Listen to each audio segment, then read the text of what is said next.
Hey, are you a Raider fan? Are you? Question mark.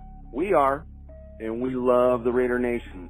We love the Raider Nation so much that we love to throw parties and events and reunions for the Raider Nation, and it's called the Raiders Fan Convention. That's right. We have parties and we have gatherings for you and all our Raider Nation family. Have you attended yet? Do you know where they're at? Well, there's one great way to find out. Download the Raiders Fan Convention app. It will have the listing of events. It will have Raider music on it. It is a great app to keep you in the loop, keep you hanging out. So what happens at a Raiders Fan Convention? Well, we bring in Raider legends, sign autographs. We have vendors with all your favorite merchandise. That stuff you've got to have. We've got live entertainment, performers singing Raider music, DJ. We got special events for the kids, raffles, contests. There's food and alcohol available. Sound fun? It is. It's so fun. As a matter of fact, if you want to know, download the app or go to the website, www.raidersfanconvention.com.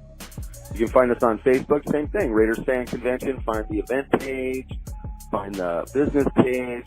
Get in the loop, get in the mix, come see us all. All your super fans, friends are there. Take photos, have a great time reunion with your favorite family, the Raider Nation.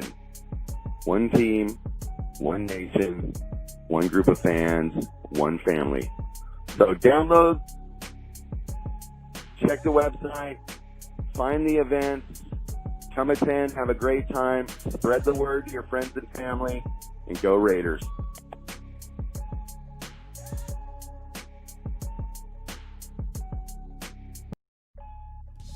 All right, hello Raider Nation. Welcome back to Monday Nights Live. I'm Raider Homer, and I have another great lineup for tonight's show. So let's go over how Monday Nights Live works. It's structured like a football game, but instead of 4 quarters, we have 4 callers / time slots, because sometimes there's more than one caller in a time slot.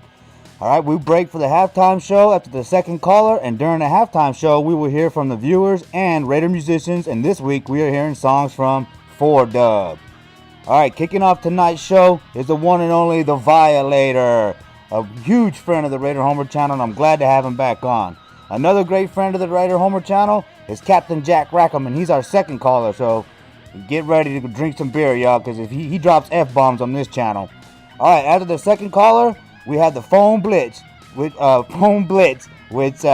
the viewers when they call in and they give their shout-outs. And following the halftime show, we're going to hear for the first time on the Raider Homer channel, we're going to hear from Senor Raider. And then, for the first time, we're going to have Rob Rivera on, one of the original founding members of the Black Hole, as well as Cisco Kid. They're going to make some announcements, and we're going to learn how the Black Hole started. All right. Now, providing backup for tonight's show is Heidi Stabbert, a.k.a. Kevlar Prom Dress. So don't forget to listen to the Only Nation podcast with me and Heidi Stabbert, a.k.a. Kevlar Prom Dress, as well as T3 Raider Facts. You can find the Only Nation podcast on all of your favorite podcast / music apps. And be sure to subscribe to the Only Nation podcast YouTube channel and T3 Sports Guys YouTube channel. Captain Jack Rackham also has a YouTube channel, and that's where you'll find yourself drinking over there too, because he cusses on that one, but not as much as on this channel. All right, episode 1 of the Raider Invasion podcast is out, so go check it out at the RaiderHomerChannel.buzzsprout.com, and we are going to record episode 2. It's just everything's been up in the air, so we're just kind of waiting to figure it out. But all 3 of us, me, Captain Jack, and Asylum, are super busy, so we're just waiting until everything settles down as far as COVID and all this, and if we're even going to have a season before we come back.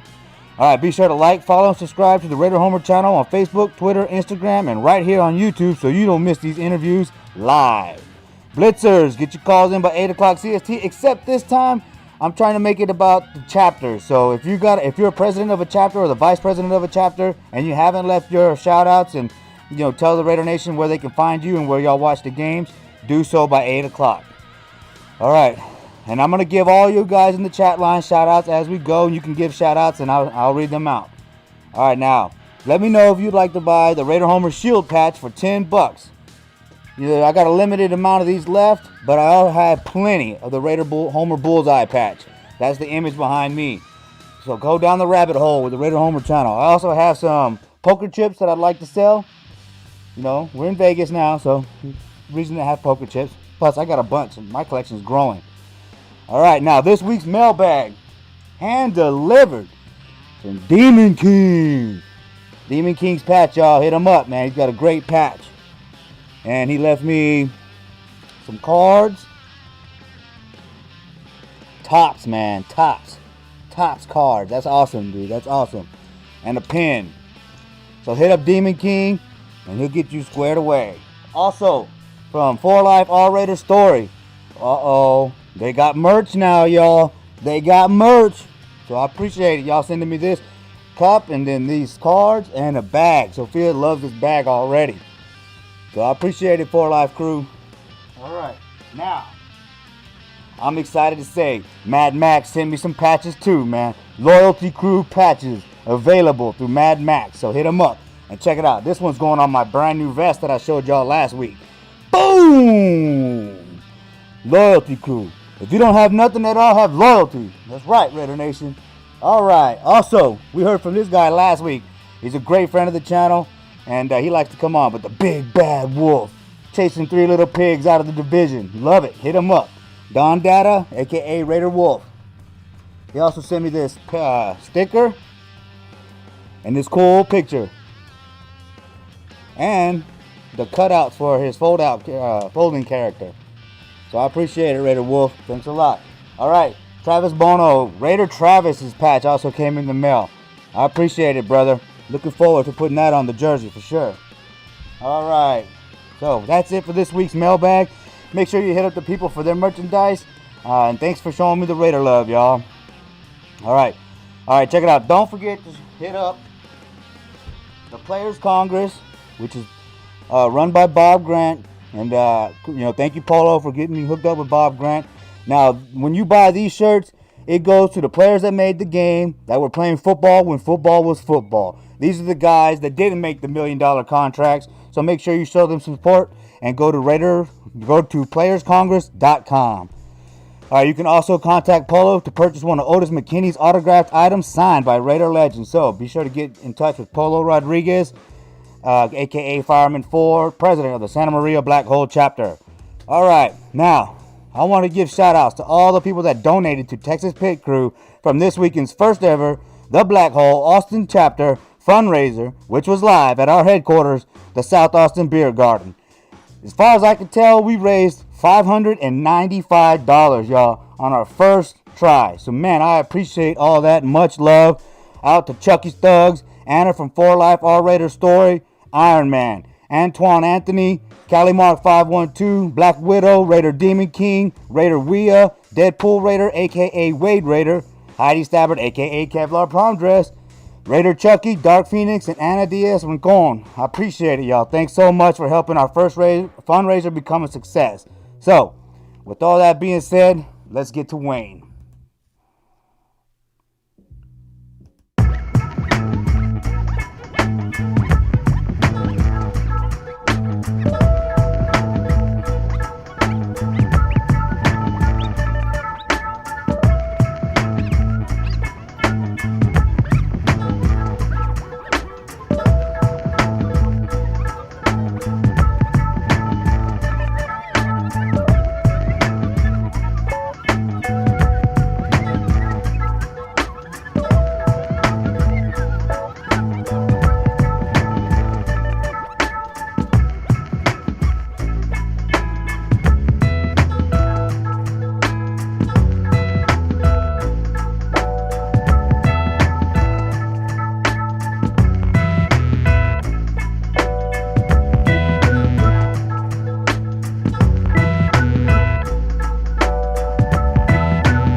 right, Raider Nation. Here he is, the one and only, the Violator. How you doing, Violator? Raider Homer, it's always a pleasure coming on your show, brother. I feel blessed, and I'm trying to share that with everybody I come in contact with. Well, that's the way to be, man. Thanks for setting the example for so many years, man. You know, you're an ambassador, and it's a great sight to see, man. Planting those seeds. That's it, planting seeds, brother, for the harvest. Got to look for the harvest. Yes, sir. Yes, sir. All right, cool. So I'd like to catch up in a little bit about your agents, your credit repair going on, and motosports.com. It's V57s. But first, the Raiders put on pads today, and after tonight, we're 27 days away from Week 1, 2020. What are your thoughts on the info and press conferences coming out of training camp? You know, I just listened to one earlier today, brother. If those press conferences, even as subdued as Coach tries to make them, if it don't give you goosebumps, then you're really not a Raider fan. He's giving praise to some of the guys, and he don't just dish out praise. I heard him talking about Coach Marinelli. Now, I've been watching him for years, man, and everywhere this guy went, that D-line was on fire. Oh, so yeah. I'm already excited about that. Look at what changes he's going to bring to our D-line. Now, we already got a stout back end. If we get some decent linebackers, brother, look out. We're going to be taking no prisoners like we did once before.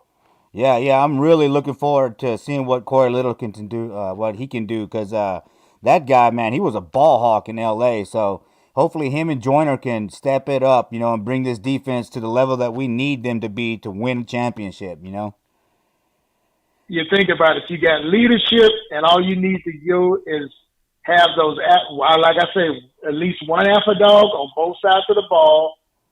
These young bucks will follow. Trust me, I've seen it happen several times. But without those alpha dogs, everybody just kind of scurries around, man. Leadership isn't a word just thrown out there. It's something to that. Yeah. And speaking of leadership, there's a lot of talk right now about Carr and Mariota. Where are you at on that conversation? I'm going to put it to you plain and simple. I'm going to put it to Raider Nation plain and simple, but I know there's a lot of opinions out there. But listen, Derek is there for a reason, and until the king gets knocked off his throne, long live the king. Amen to that. This is the way I look at it. If John Gruden didn't believe in Derek Carr's abilities, he would have traded him just like he traded Mac. You know what I mean? He wouldn't hold on. He wouldn't hold back. He would get rid of him and get the next guy in, That's how I look at it. Absolutely. He would have been gone because right now you hear the stories circling around amongst the nation that, and even in the media a little bit, this is his make or break season. And, most teams have moved away from quarterbacks sooner than this. Yeah. So, with his maturity, you can see it in the practices and just in his voice. His maturity level has risen. I think he knows now it's do or die, and you're going to see him keep all of his skills and talents sharp. Oh yeah. I'm with you right then and there. And as far as leaderships on the defensive side, Gruden said himself that Malik Collins is the key. We haven't had we talked about linebackers, and the Raider Nation talks about needing linebackers, and that we haven't had linebackers in a long time, but we haven't had a dominant presence in the middle. Do you think Malik Collins can be that presence? Malik Collins, now, every team he's ever been on, I hated him. Now he puts the silver and black on, brother, and I love him because he's a savvy player. First of all, he's a smart player, and he has a motor that goes. Once this guy, he kind of reminds me of the Warren Sapp type. When he wants to get there, you can't stop it. Right, yeah, he's got great hands, too. If you watch him, he can get pressure on that quarterback, get around those guards. And, being in that 3 technique, right, lined up on the guard or on his outside shoulder, takes those double teams away from Mad Max. So I'm looking forward to him. I do think he can be the key. And he can also elevate Maurice Hurst's, game. I think so. Absolutely. Just on conversation, just stuff that you and I would never hear them discuss.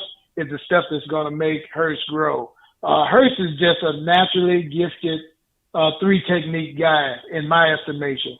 Like I said, we mentioned Coach Marinelli earlier.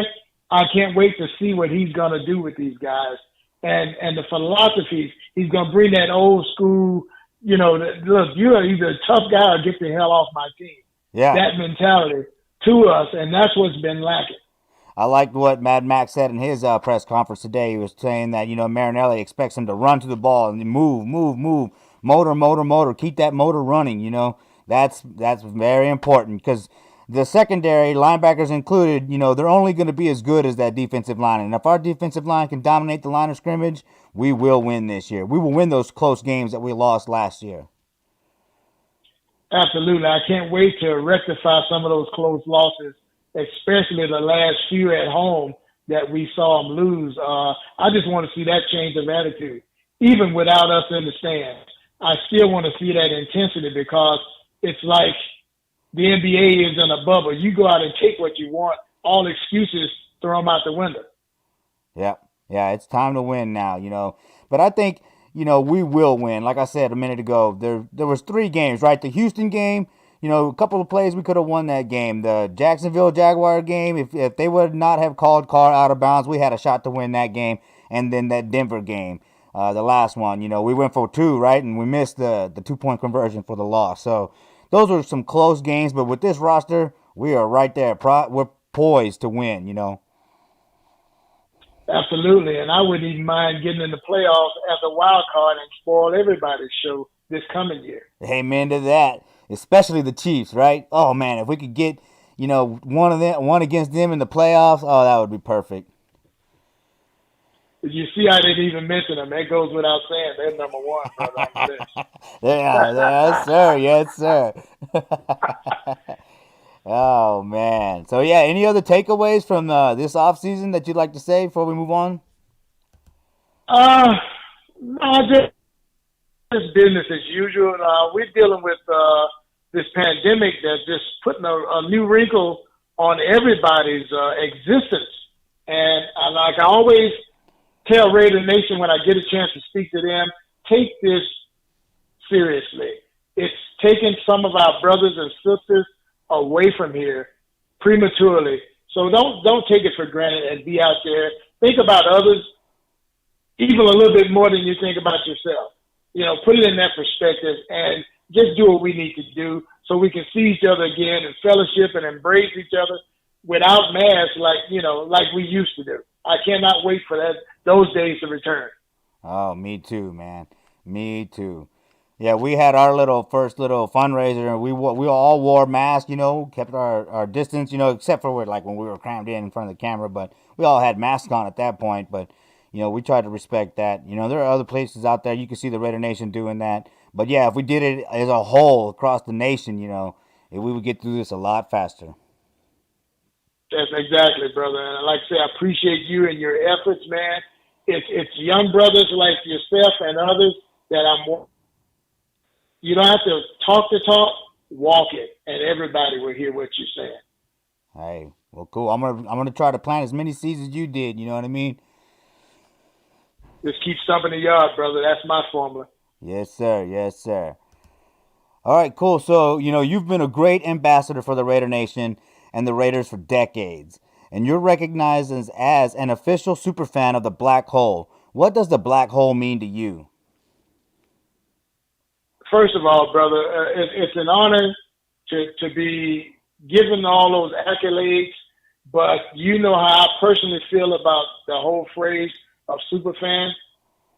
I stump the yard just like my other brothers and sisters. I'm no super than they are. In other words, we're all on the same level in my estimation, but we walk this together. The Black Hole is just, man, how can I put this? It's a euphoria like none other I've seen anywhere else in my travels around the country. It's a lifestyle, first of all, so it's never an off for us. Now, I'm saying Black Hole, but I'm talking to the whole Raider Nation, wherever you are, wherever your ears are, I'm talking to you too. There is no off season for us.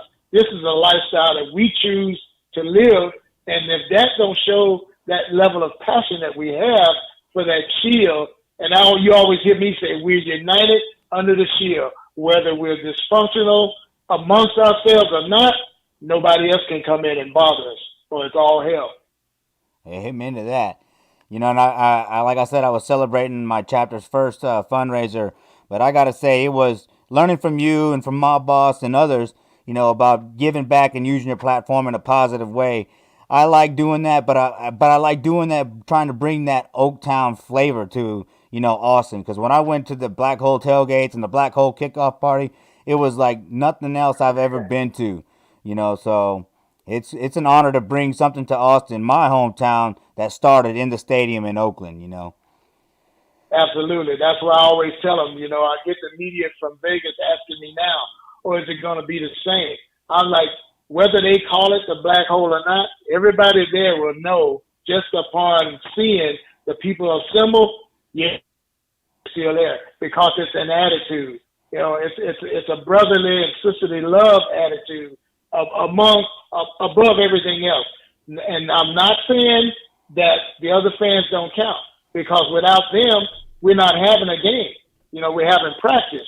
But I hold all of us up to be courteous ambassadors. And like I say, we take pride in what we do, how we are, even though we're misunderstood by most.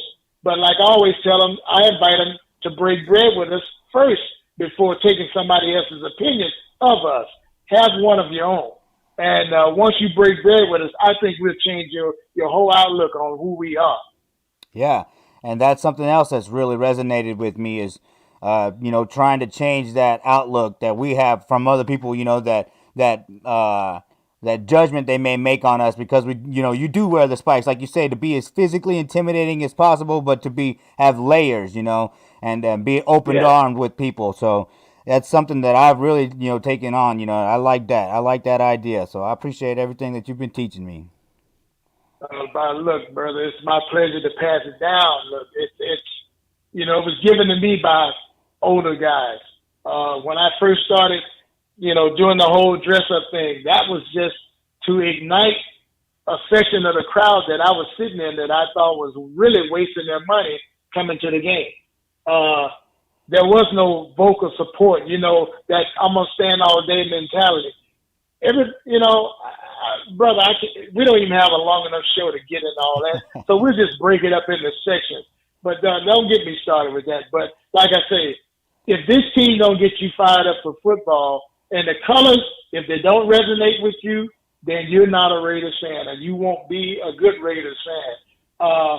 I love everything about it. Like I said, I was hooked as a 12-year-old kid. I'm going into 64 here in a couple of months, and brother, that fire burns harder now than it did then, because now I put understanding with those experiences. And look out, it's almost like you can see visions, you know, ahead of time, but you have to just let them play out, you know, but you're already looking 4 or 5 years down the road. Oh man, the prophet, y'all.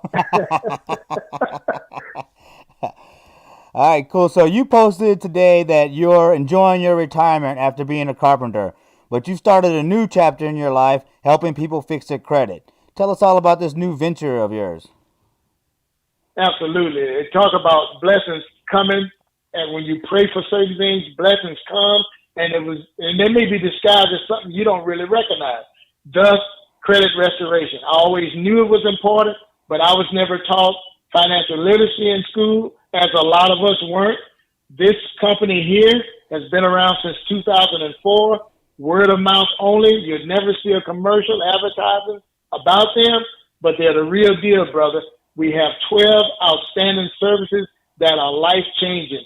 And I always tell Raider Nation, I've got a special deal for you that I can offer you. Come on board, get your finances in order, leave a legacy for your kids and your kids' kids.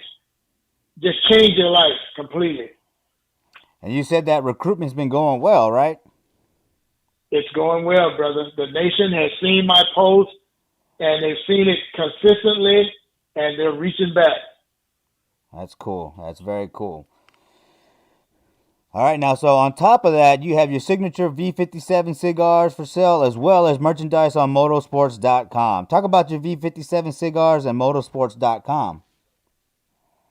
The V57s was, I guess, the byproduct of someone I didn't even know, a cigar manufacturer, who watched me always post up on social media enjoying a nice cigar and a glass of bourbon or whatever, you know.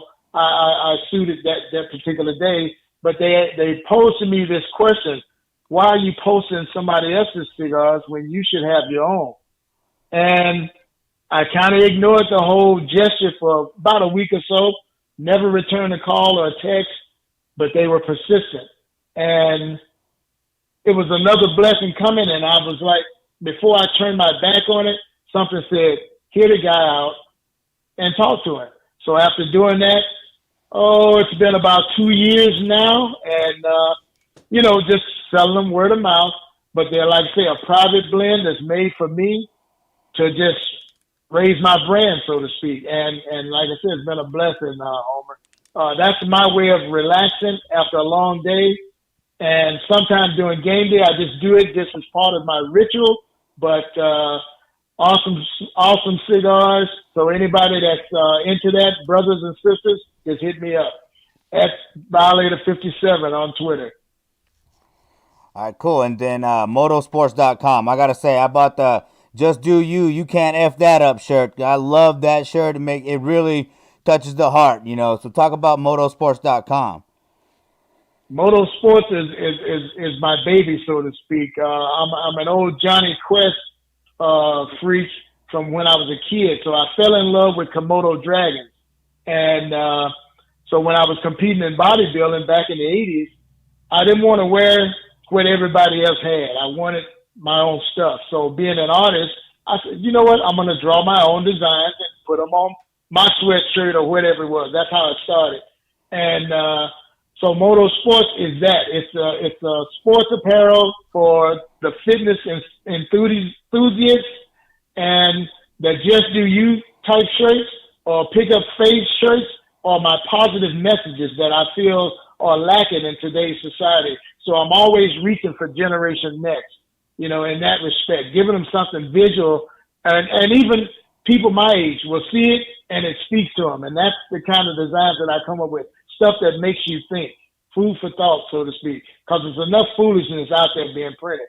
Put something that's got some spiritual nature to it that will make you stop and hesitate for a second and take a look at your own self in the mirror. Amen to that, man. That's cool, man. Yeah, because, the branding age is here, right? Social media, YouTube, all that. So, yeah, to put something with some, some spirituality, I guess, like you're saying, behind it, that's cool. Something that touches somebody's heart and resonates with them and not just, just something that you're selling, So that's a real cool idea. Or something that's trending. These designs, I design them to surpass time, man. They will never have to change. They still mean the same thing years down the road. Amen. All right, so, you've been busy making appearances on several podcasts and radio shows. While radio isn't new, podcasting is. What does it mean to you seeing the Raider Nation's voice grow as big as it has now?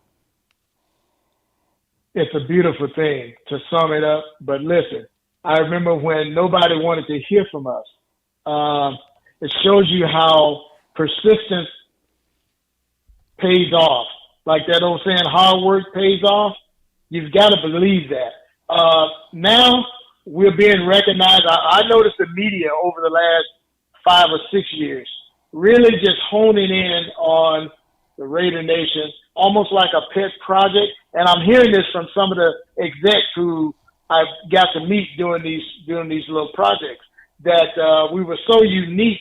And that's what I try to portray to the rest of my brothers and sisters, that we have something special only if you've got to believe that it is and unify amongst ourselves, and we'll be, I always call it a movement. It's a movement to me. And just to see it grow for generations, let's see, I've witnessed about 4 generations so far since I've been doing what I've been doing, stuff in the yard. And it's just beautiful, man, just to see the blend of old and young, rich and poor, wherever corner of the country you come from. Some of us can't even communicate, but we know why we're there, and that electricity is unsurpassed anywhere. So every chance I get to speak about my family, I let them have it. You know, if you don't hear the pride in my voice, then you ain't a Raider fan. It's something that living a fan's dream is just what I call it, to sum it up. It's living a fan's dream. And we were the outcasts. We were looked at as, you know, the cons and this and that, the low lives, the deviants. Well, all that's getting ready to change. They may still want to say that, but they see us doing so much good and we're spreading so much love across the world that they can't help but say, it's something else about these cats, you know. Yeah. The mysterioso, so to speak, you know. And I say that's Al's dream coming into fruition. The Raider Mystique. Raider Mystique, baby, along with the Death Star. Are you kidding me? All right, cool. So, you know, I heard you clear up the Violator's not going to be at the Death Star topic on Vegas Nation. So what's next for the Violator in Las Vegas? Whatever business comes up, brother, I'm still got to represent my family. Now, like I say, I don't think any of us would be allowed in the stadium, which is a travesty. But it's all time for us to reflect and realize what's really important to us, or raise our level of appreciation. I know my level of appreciation has already risen. I'm looking into 2021 as having a green light to go back to doing things like we traditionally did, you know. And all this talk about we won't be able to tailgate here and there, don't buy into that. Don't drink the Kool-Aid, Raider Nation. Nobody's going to want to stop that because of the energy and the attraction of it. Amen to that. And speaking of tailgating and fellowshipping, as you were mentioning earlier, I got Senor Raider coming on later on in the show. Talk about what it's like to fellowship with him. Listen, I met Senor Raider right out of the Marines. I think he was he can clear it up for you, but I think he was around 18 or 19 years old. I saw his attitude as soon as he and I started to converse. And he told me that one day I'm going to dress just like that. And I told him, bring it. Bring your A game. That was what I said. Bring your A game. So when we met, when the team moved back to Oakland, it was just like, wow. And when he told me who he was, I'm like, a man true to his word. So you talk about a guy that would run through a wall with you. Between him and Gorilla Rilla, hey, that's the trio right there, bro. Let's go. The Holy Trinity. The Holy Trinity. That's awesome. Well, and also a quick shout out to my brother Tuzak, and he knows where he is. He's relaxing, but look, I can never forget him because Gorilla and I was the original Trinity, so to speak. And so that's when I have that One Nation shirt. That's tribute to my brother. Even though he's retired, never forgot. Yeah, that's cool. I do like his persona also. Yeah, Tuzak, and I see him in the pictures with you all the time. Yeah, that's cool how y'all did all that, man. That's really cool. And Oaktown Pirate too, you know. Yes. Rest in peace, brother. Another one, just true soldiers, man, for the cause. You know, we all say that we're united under the shield. None of this other stuff in your lives even matter on Sundays. You know why we came here to get together. Let's handle this business. Yeah, man. And shout out to NorCal Raider Rick, right? He went through brain surgery, so yeah, he's recovered. So sending prayers to him, you know. Definitely prayers up for him. Nice cat, man. Yeah. All right, cool, man. Was there anything else you'd like to share before we head out? Brother, I'm an open book, but I think I've kept enough of your audience time. And like I say, we'll just break this down into snippets as the time goes, because there'll be other events coming up and other things to discuss. So we won't wear them out at one shot. All right, cool. Well, tell the Raider Nation how to find you, as if they didn't already know, on social media. Okay, social media, Raider Nation, Twitter, @Violator57, IG, at Mabry Wayne. Now, by now, I'm sure you can spell it, but just look for my crazy face. Facebook, Wayne Mabry 57. And like I say, you got the number now through my posts that I've been putting up, so hit me up. All right, cool. Appreciate it, Wayne. Always a pleasure, brother. Like I say, keep representing and keep inspiring. Somebody's watching you to be the next Homer. Oh, man. Will do. Will do. So stay blessed. Raider Nation, stay safe. God bless. God bless you, man.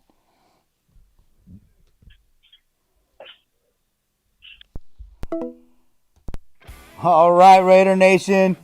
Wayne Mabry, a.k.a. the Violator. Legendary diehard fan. He doesn't like the word super fan. A lot of super fans don't like that. You got to appreciate that. You got to respect that. Like he's saying all that he's done for the Raider Nation, he's still not above anybody. He's a part of the Raider Nation. I love that. I love that.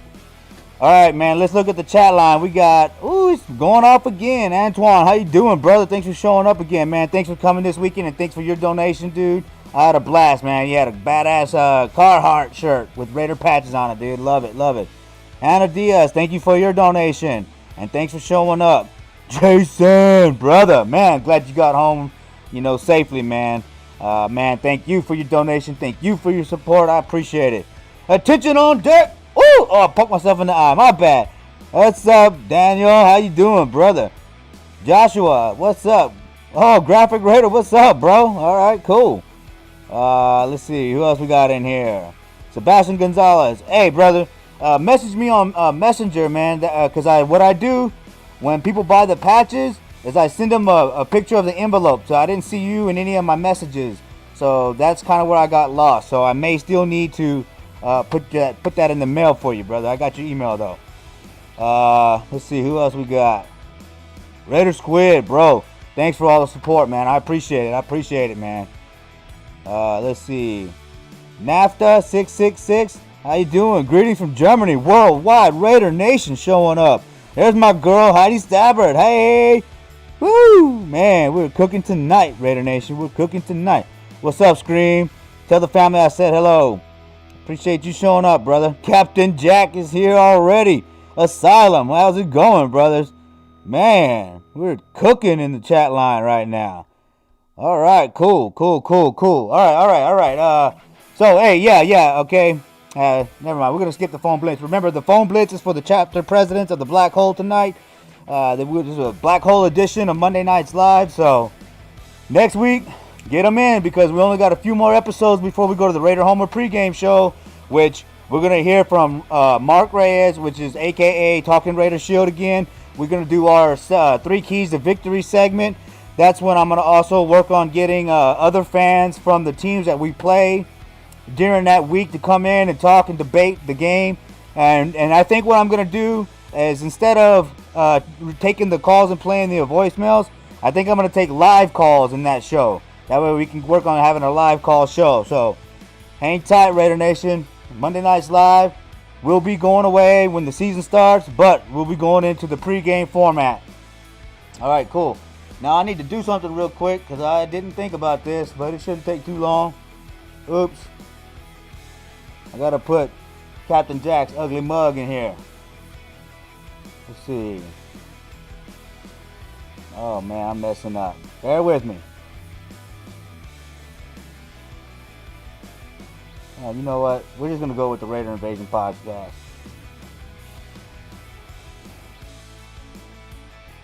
Where'd he go? All right, up next is Captain Jack. He's coming on to talk about his chapter, his Tampa Bay chapter. So let's get him on the line.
All right, Raider Nation, here he is, the salty bastard himself, Captain Jack Rackham. How you doing, Captain? Yeah! It's time to drink. You gotta, everybody has to pop out and be all salty and ornery and bowdy and, oh gosh, I can use too many words, but I'll just keep it light for all you people that don't want to go throwing for a dictionary. And who is this Webster guy? And how does he know all of these words? There you go. Well, I'll tell you what, I'm bowdy. Oh, man. So, hey, Cap, congratulations on your official Black Hole chapter in Tampa Bay, man. How's things going over there? Well, thank you for that, Homer. I wanna thank actually a couple of people. I want to thank you to actually have even said, you need to go out and do that, because it's been something that I've been thinking about doing for a while. I had my former booster club here, and I was ready to go back into that portion, and I wanted to be a forefront to representing the nation over here in Tampa. Now, I would be remiss, because again, I get along quite well with the other folks that are here in Florida for Raider Nation. You got Orlando Raider Nation, with Alan, I know the best. And then there's Kurt Berry, who I think is the current president over there in Orlando Raider Nation. And my longtime buddies down in South Florida, Jerry Lopez and that crew down there, love them. So Raider Nation has been well represented in Florida for many, many, many years. And there was a void when the Florida Bay Area Raider Boosters were no longer. And I'm not going to go into the specifics about that, but I wanted to make sure that we had a popular and positive presence of Raider Nation in the Tampa area. So we did that by getting the Black Hole established in Tampa. But the best thing about the Black Hole in Tampa is there, to my knowledge, there wasn't any Black Hole chapters in the Southeast. And I'm not including Texas, obviously, because I know the Texas is kind of South middle. Okay. But I'm talking Southeast. And to my knowledge, there were no Black Hole chapters in this area. So for all of those fans that wanted to be a member of a Black Hole chapter that didn't have any place to go or any place to assimilate or affiliate with, we've taken care of that, because with the Black Hole chapter in Tampa, not only do we represent Tampa, we represent the state of Florida. And gosh darn it, if you don't have a Black Hole near you, then please come over and hit the dark side, the silver and black side, with us here in the Black Hole Tampa Bay chapter. Absolutely. And I think after Texas, there's one in Louisiana, but then it jumps the states until it gets to you. So there is one in Louisiana, though, the last I checked on the site map. But of course, there's some in New Jersey and other areas up north. Of course, California, they're everywhere in California, New Mexico, and Arizona. And then Washington also. So, hey, the Black Hole's everywhere. Germany, Mexico, everywhere. London, too, so it's awesome. That's right. We're getting bigger and stronger, because it's a fantastic organization. And, again, I want to thank, obviously, you. I want to thank Polo Rodriguez, the president out in the Santa Maria chapter, who I was affiliated with and still affiliate with, because I wouldn't know what I know about the Black Hole if it wasn't for Polo, and I wouldn't know a little bit more about how to be a president if it wasn't for some guy named Homer in Texas. He's I guess.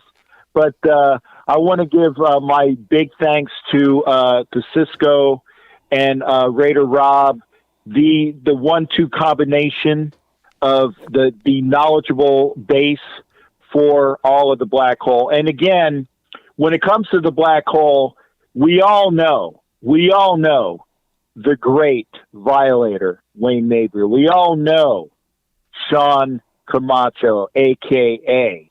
Senor Raider. We all know Gorilla Rilla. So there are people that have been pushing the brand of what the black hole is for all of Raider Nation, and that's a positive club where we can all gather and join in fellowship, and that's just the way it should be, man. I have nothing but love for black hole chapters. Now, granted, I've been affiliated with everything, and that's why I tell everybody. I said, hey, if you got an organization, make sure that we all know about it, because between Homer and myself, with what we do for our shows up on YouTube and whatnot, we make sure that we promote Raider Nation as a whole.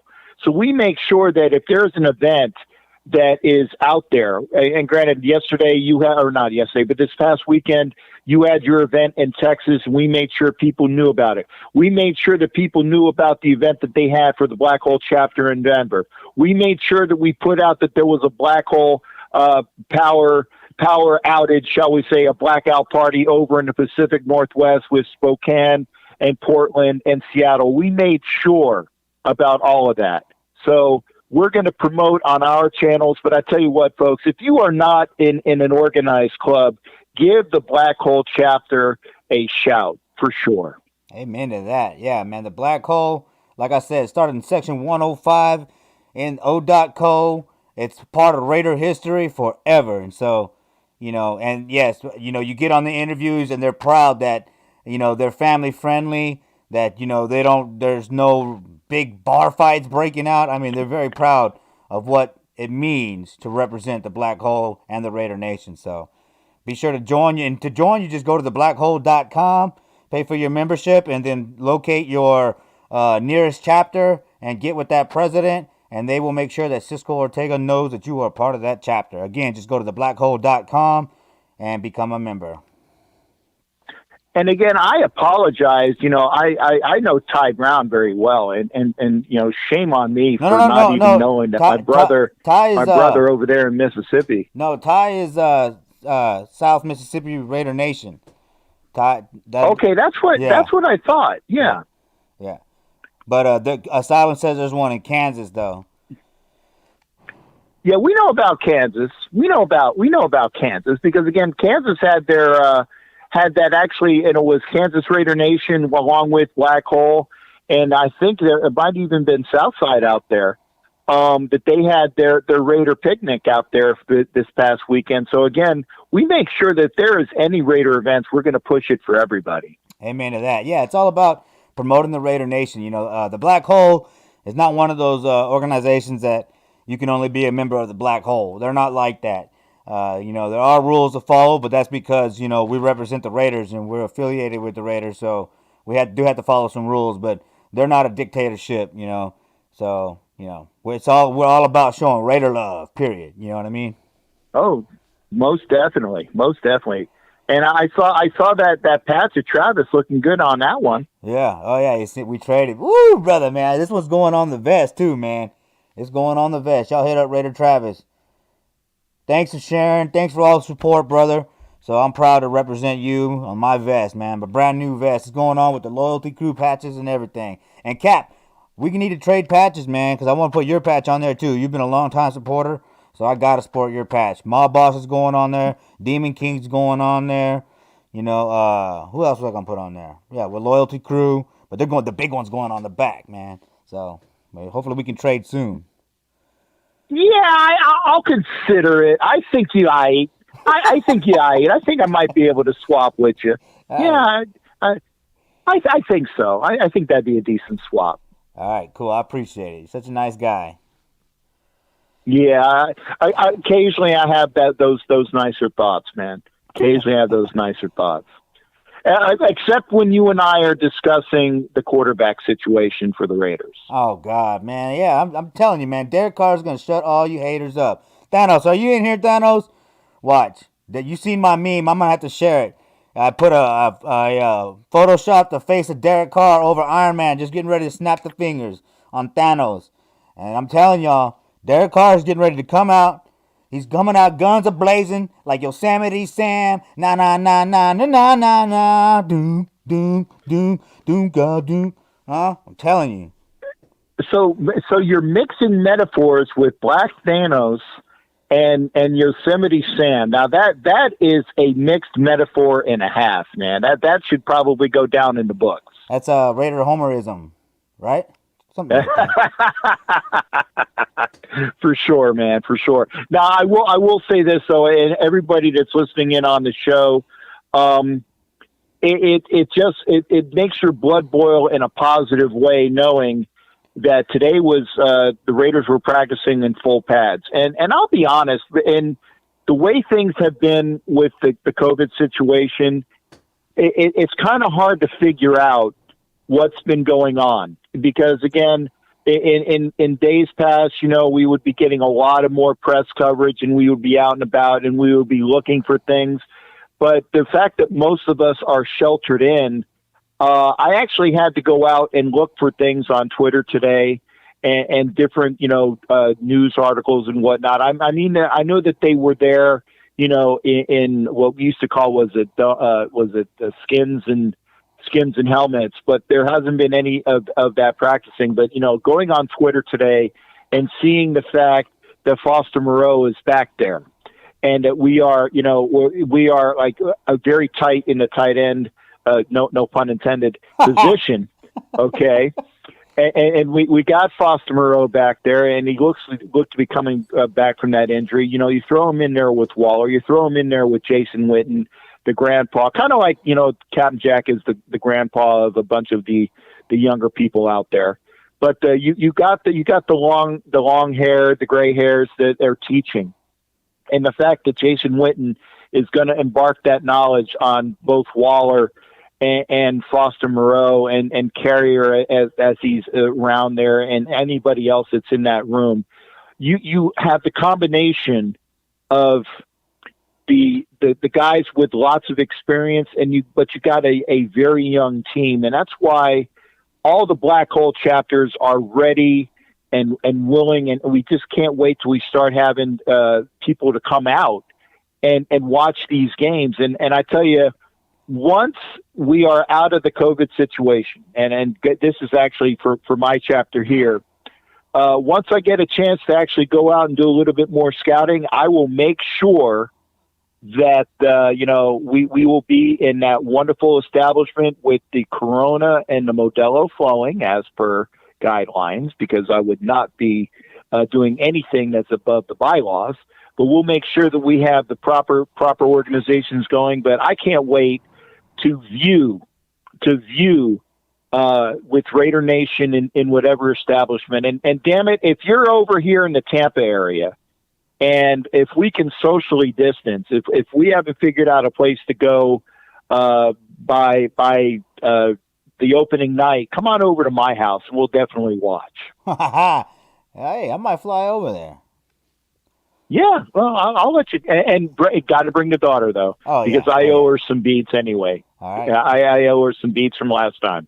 All right, cool. Hey, but you're talking about articles, and it's hard to catch up. Are you listening to 920 Raider Nation Radio out of Las Vegas?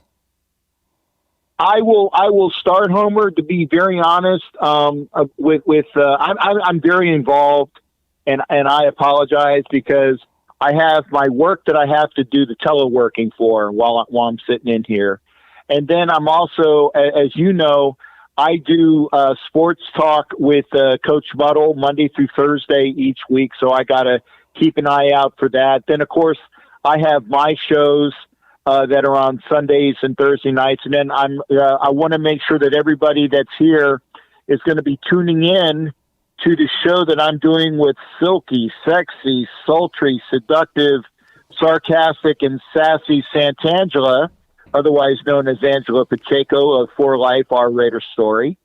We're going to be having our show starting tomorrow night on Tuesdays and Wednesdays on YouTube. So there you go. Make sure that you check out the captain with sexy, sultry, seductive, we'll probably can throw sensuous in here. I'm going to make sure that all of those S's are in there. And we're going to be having our show on YouTube. So You got Raider Homer. You got my show on the Captain Jack channel. You got the show that Angela and I are going to be doing. I'm doing all of this, and it's because I get a chance to do it from the house, and so I'm busy. So I will have to check in to 920 a little bit more often when I'm allowed to squeeze away from my telework that I do during the day. Yeah, no, but yeah, JT the Brick is on there, man. He's on fire, man. I love listening to JT the Brick. And hey, Ken Thompson called in the other day, man. I was stoked. I was like, oh man, Ken, you sounded great on the radio show. Great call. And he's like, he called me back. He says, well, you're coming on the show, on my show on Monday. So that's tonight, y'all. After this show, I'll be on Ken Thompson's show, sportsxradio.com. Go over there and you can listen live. How about that, Captain? I'm moving up in the world. I'm following in your footsteps there, Captain. Oh, trust me, man. Ain't nothing to follow, man. I'm just a big old salty bastard of a pirate that enjoys hanging out with everybody. So yeah, you're good to go. Being on Ken, make sure.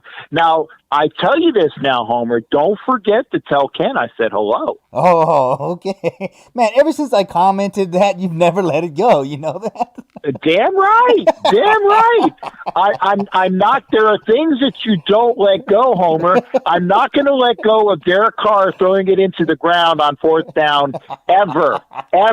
And I'm not going to let you forget that you don't say hi to the people that I say, hey, make sure you say hi. Hey, you know what? Speaking of Derek Carr throwing the ball on the ground, we were talking about that today. For Life, y'all are in here. Hopefully, my boss, you might be viewing later on. But y'all were talking about Derek Carr and Mariota. I said, don't jump the gun. And this morning on 920 Raider Nation Radio, guess what? They were talking about Mariota underthrowing the balls. I'm telling you guys, watch out. Because, man, Derek Carr, all that stuff was coming out. Oh, Gruden, fluffing up Mariota, and he was throwing balls in the dirt. And Derek Carr's just sitting there chuckling. Yes, he did throw an interception in practice, but they were saying he was hitting the sidelines with touch and where they needed to be. They said he overthrew Ruggs one time. No, he underthrew Ruggs. But that's because, he's not used to a guy with that kind of speed. But you watch, man. Derek Carr is taking us to the Super Bowl. What you're saying is that Mariota is emulating Carr by underthrowing his receivers. Yeah, but on every down, not just 4th down. Hey, you know what? Now I say that obviously you and I are poking fun, but you know what? The Raiders this year, obviously, with both Derek Carr and a rejuvenated Marcus Mariota, and I will say rejuvenated Marcus Mariota, because he had all of the things that you were looking for with a number one quarterback out of Oregon. I see. Is it really Black Widow's birthday? Happy birthday to Black Widow. Happy birthday to you. Day to you. Happy birthday to you. Happy birthday, dear Black Widow. Black Widow. Happy birthday to you. There you go. Now, that is the worst, wonderful, happy birthday song you can ever get. So there you go. Well, it was pretty bad when we sung it to her this weekend, too. But, hey, we love you, Black Widow. We love you. Thanks for coming out. Thanks for coming to Austin. We raised a total of $595. People were sending me the screenshots today. So, $595 we raised, y'all. So, thumbs up. Hey, and by the way, Homer, I apologize for coming in late the other day. I was got some stuff going on, and I was poking around my YouTube, and then I saw that you were live. I'm like, oh shit, it's on now.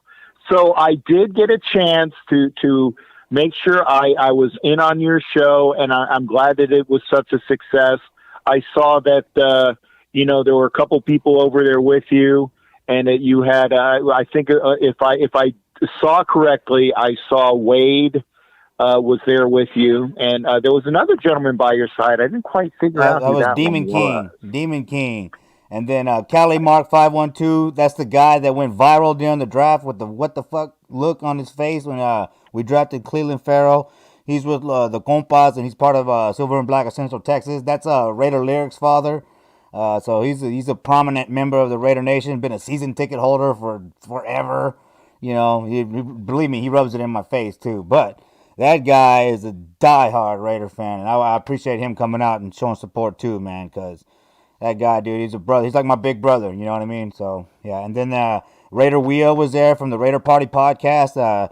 You can check out episode 1 through 9 here on the Raider Homer channel, and then she has her own website, RaiderPartyPodcast.com. So go check that out. Raider Wheel is from the Washington D.C. area. She was a part of DC Metro, but she's also a part of every fan club she can join. She's a huge fan club, member driving person. She really loves the idea of being in multiple fan clubs, so she works hard at that. And then, Wade was there. And then, but so later on at the after party, Raider MC Squared showed up. Antoine Anthony showed up. Insidious showed up.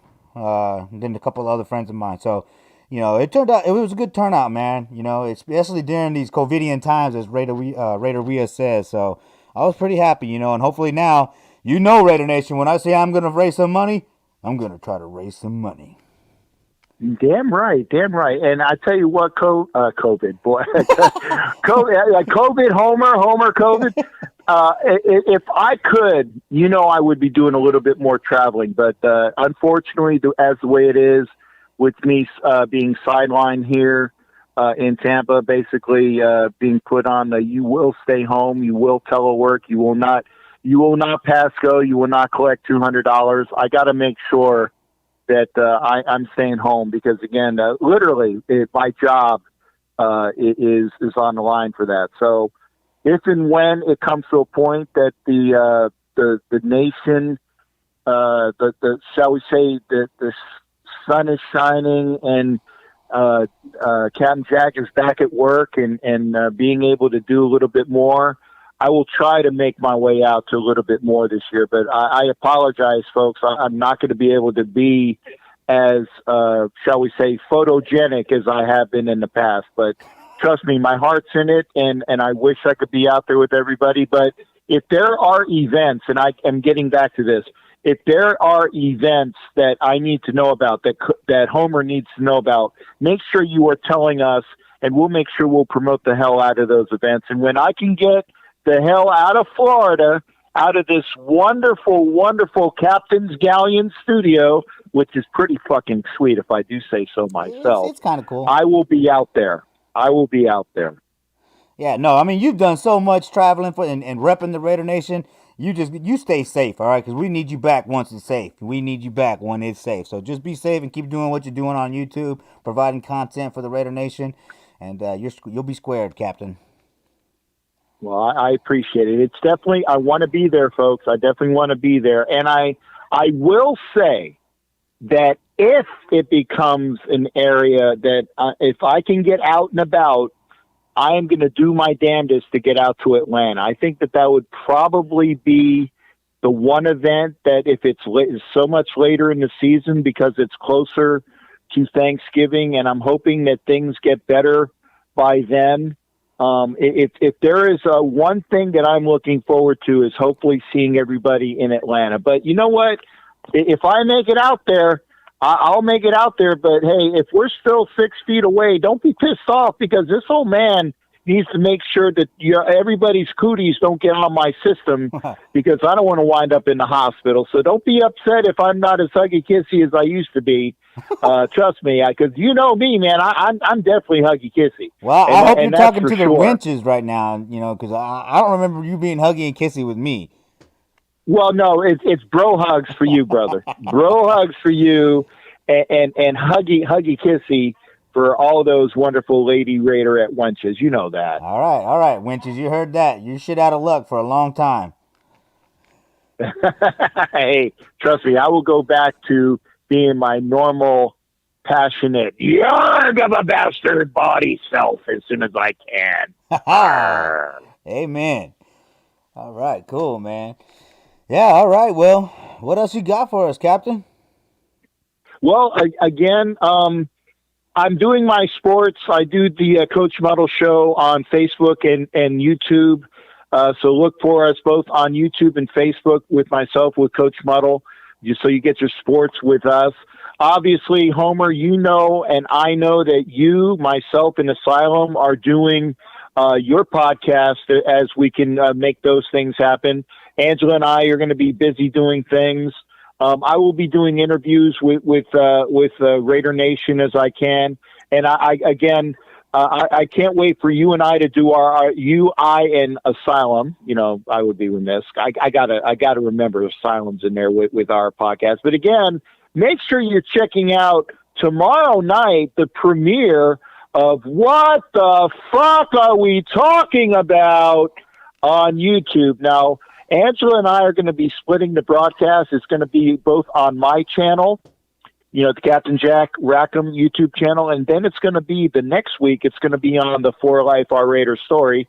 So trust me, if you're not subscribed to our channels, it's one or the other. My God, I mean, you're 50-50 in getting it right, and if you don't get it right the first time, you'll get it right the second time by going over to the second channel. Hello, it's not that difficult. You heard that, Raider Nation?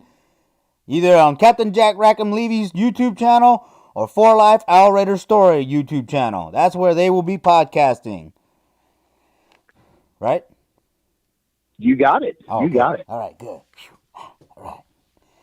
All right, Cap. And I tell you what, Homer, just ahead. one other thing, like I said, I can't wait to see this year, because again, it used to be, and you know it and I know it, that the Raiders would have a team that was probably, they would have like maybe 10, 12 really, really good players, and they would get the rest of their 40 from other teams, or they would get the dregs and cast off and things like that. And there would be people that would come in after the Raiders broke camp, and they would be cast off from other teams, and we would have them start in the very next week. I'm telling you this, Homer, the 53 that make this team are going to be a fantastic quality 53. There will be teams that are looking for our cast-offs, our players that we cast aside because we can't have them on our 53, that are going to make other teams that much better. Look out for the Las Vegas Raiders in 2020, and hopefully by the time the playoffs roll around, maybe we can even get some people in the stands. So we'll hopefully be looking forward to that. So, hey, check it out. Raiders, baby. Yeah, from the salty friggin' captain to everybody out there. Hey. Arr! Yeah, that's pretty good, right? Oh, yeah. Not bad. Not bad. Okay. All right. I'm learning. All right, Captain. I appreciate you coming back on. Appreciate you providing backup, man. Appreciate all your support, dude. And I'm glad that you got that chapter, that black hole chapter in Tampa Bay. Yes, thanks again there, Homer. Again, my best to Raider Rob, to Cisco, to everybody that helped me do it. You know, I said, you give me some pointers, Polo, but, you know, all of the people in the black hole, everybody from, you know, Violator and Sean and Gorilla and all of the other folks, everybody that makes the black hole what it is. We are a fantastic organization. I love saying we are a fantastic organization. Folks, if you're not affiliated, get your ass into a black hole chapter, and you know, if you're not in Homer's, you can be in mine for sure. That's for sure. Just go to thebblackhole.com and become a member, and then find your local chapter. And they will they will get in touch with Cisco Ortega and let him know that you are with them. Damn, I didn't nail that one. That's right. But I got through there. Yeah, you're pretty okay for a person at home. I said I enjoy being on your show. Hey, cool. I love Hey, China's in the house. I see that. Yeah, I see China. They're rolling in. They're rolling in. All right, cool. You got it. All right, Cap. See you next time. Hey. You have a great show, Homer. We'll see y'all, everybody. Yeah, from Captain Jack. Oh, yeah. He has to get the last yard. He won't let me get the last yard. Go ahead. All right, Raider Nation. There you have it. Captain Jack here on Monday Nights Live. Be on the lookout for Raider Invasion Podcast Episode 2 where we will follow up from episode 1 that was made months back. But hey, like I said, COVID, it's ruining everything. So we're just taking our time, trying to find out what's going on with the season. But it looks like the season's going to take place because, Mad Max and a couple of other players got COVID, but they came back. So as long as the players keep coming back and it doesn't just blow up inside the locker room, we should see football this week. So I'm looking forward to it. All right, let's check the chat line again. And from last time, let's see. Black Widow showed up. Hey, thanks for the support, Black Widow. I really do appreciate it. Mike Seta, how you doing, brother? Travis is still in here. Captain's still on the phone. Goodbye, Captain. Who else? Jason's still in here. We got Daniel still in here. Heidi's still in here. Antoine. Oh, yeah. It was an awesome time, man, here in Texas. Anna's still around. Let's see. I saw some new people in here. Oh, yeah, Asylum. My bad, bro. I didn't mean to forget you, bro. I promise. I'm glad Captain Jack brought you up, too, though. He's Asylum. He does the Raider Invasion podcast with us, so be on the lookout for that. Episode 2. Go to theraiderhomerchannel.buzzsprout.com, and you can get our predictions in episode 1. So, yeah, we all pretty much landed at 10-6, Travis. So, we're looking forward to seeing us win. All right, and Dan's in here, and Sheila, how you doing? All right, cool. All right. Let's get the show rolling on. We got the phone blitz this time. And this time I'm not going to play the halftime music first and get it all confused. I got it lined up. I got it lined up now. Here we go. Raider Homer's phone blitz.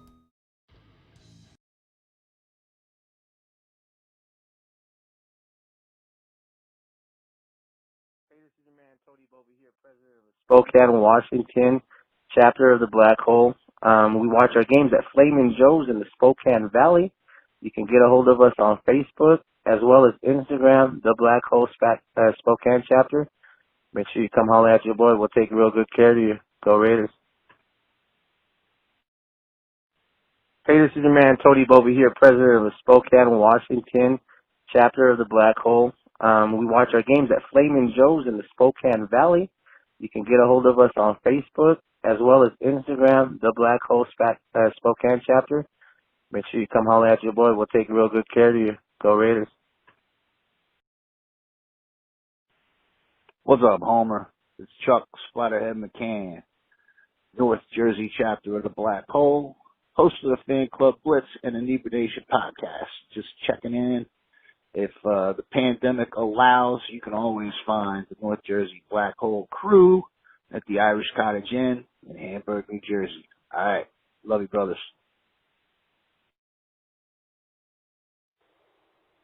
What's up, Raider Nation? This is Juan Baja Raider Ramos, president of the Black Hole Baja Mexico chapter. You're listening to the Raider Homer Show on Monday Night Lights, halftime show. If you're ever in Rosarito Beach, stop by Taqueria and Sports Bar Chalindas and catch a game with the Black Hole Baja Mexico chapter and Los Meros Meros. We are located 1 block south of the Home Depot Center in Rosarito Beach. Hope to see you there. Let's go Raiders!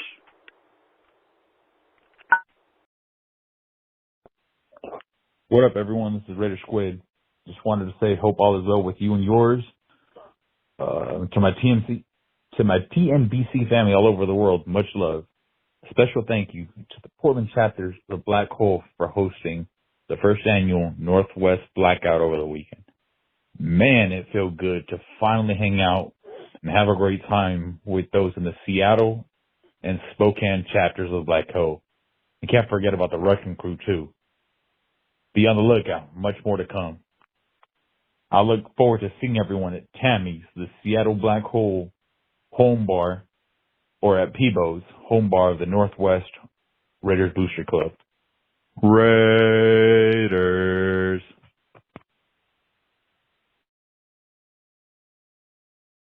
What's up, Raider Nation? Hell Raider representing the Black Hole Phoenix chapter in the house, baby. Raiders! Hi, this is Scott Godfrey. I'm the Vice President of the Black Hole Detroit chapter, and we'll be watching our games at our Raider Bar, Sully's Bar and Grill, in Groseville, Michigan.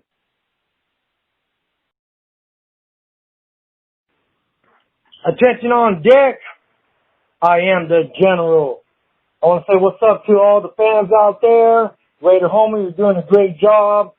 To all the super fans going to be on today, what's up? You know who this is. Hit me up. Homer, I'm going to be in Texas in October. So, be expecting the general making a big known appearance out there in Dallas. So, I'm coming. Raiders! Dismissed!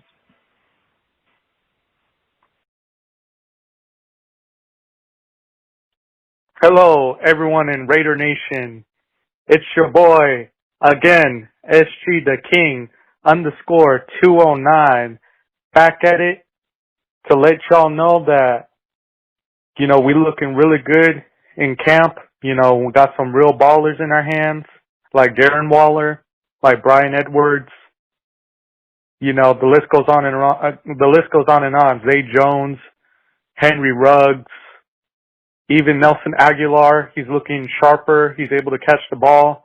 Unironically, you know, he ain't dropping no passes. He's catching everything. And, you know, we got to give them a chance, you know. They're looking real good, hard workers, you know. DC looking real good.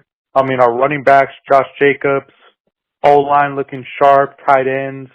I mean, the list goes on. And don't forget about the defense. What did I tell you guys? Jarvin White is an absolute tank and a beast. He's just insanely fast, so underrated. You know, he's probably going to be our steal, honestly. Him, Brian Edwards, Amik Robertson.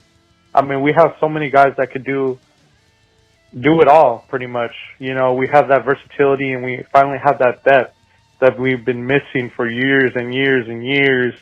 And, you know, having bad drafts year after year after year, you know, and just having just not the best defense and or offense. But now, you know, Chucky is finally getting us back on track. You know, also it's his birthday, John Gruden. It's his birthday. So, you know, everyone in Raider Nation, give him a shout out and respect that man because he's doing great things, him and Mike Mayock.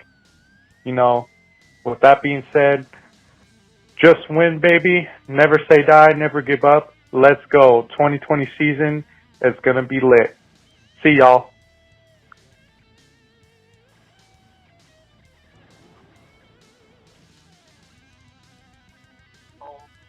Yarg, everybody, this is Captain Jack, and if you didn't hear me already, make sure you're planning yourself with the Black Hole chapter of Tampa Bay. It's Captain Jack's chapter for Florida and the Southeast. Have a great time, everybody. We'll tell you where we're meeting, when we're meeting, but get your ass into the Black Hole and have a great rest of your show, Homer. Yar! What's up, Raider Nation? This is Angela, a.k.a. Spicy Raider Girl from For Life on Raider Story. Join us this Sunday for a live chat, a premiere with Mr. Senor himself. You do not want to miss this candid conversation with him. He has stories.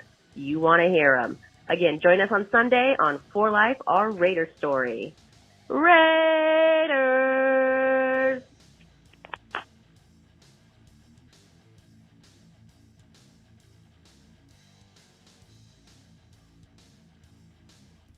All right, Raider Nation, there you go. That is Raiders Homer's Phone Blitz. Thanks to all the blitzers for calling in. I appreciate y'all's support, man. Captain Jack, I love it. For Life, our Raider Store. Make sure you go subscribe.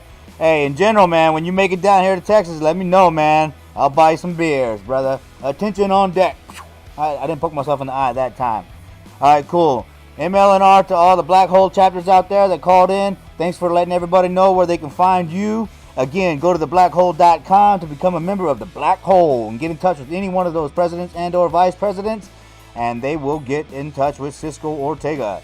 All right, cool. Hey, yeah, Angela, that's awesome. We're going to hear from Senor Raider here in a little while, actually, as soon as we listen to this music. So let's get going.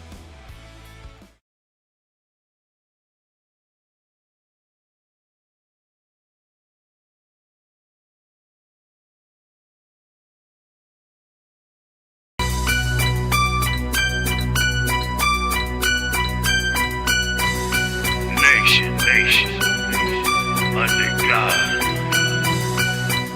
Raider Nation. Raider Nation. Ride or die. Raider Nation. Ride or die. Raider Nation. Raider Nation. Raider Nation. Violator. Raider Nation. Ride or die. Raider Nation. Ride or die. Raider Nation.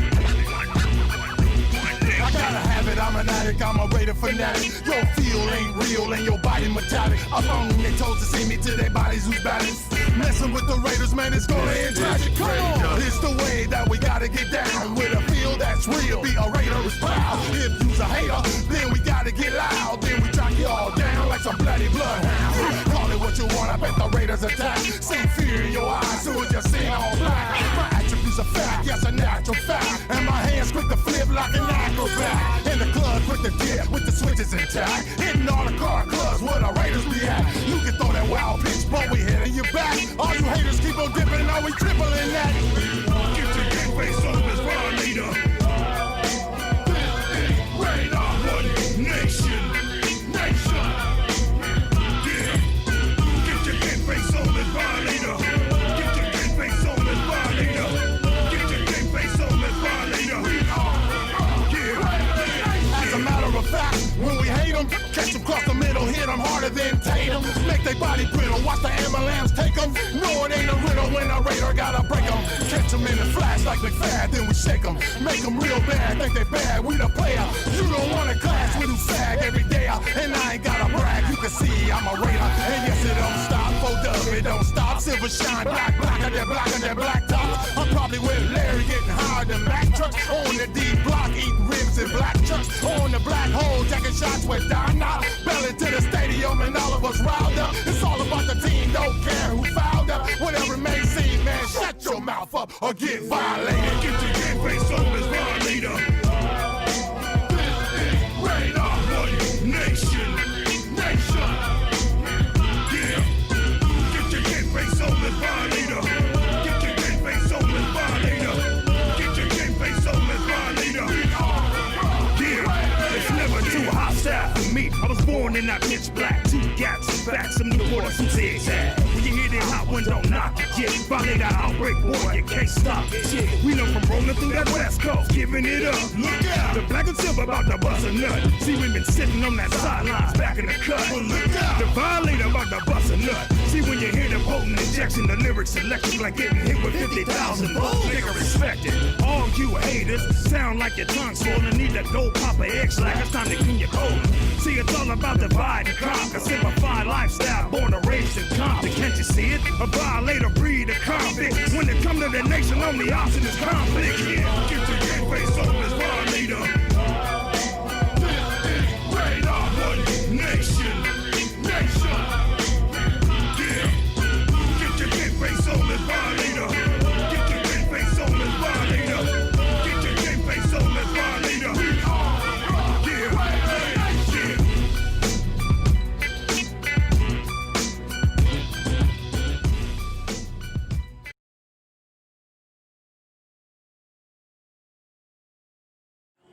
I'm the man up in this piece. King Kong ain't got shit on me. Hey, who's that in the black hole making noise? Gorilla, Section 105 and the rest of his boys.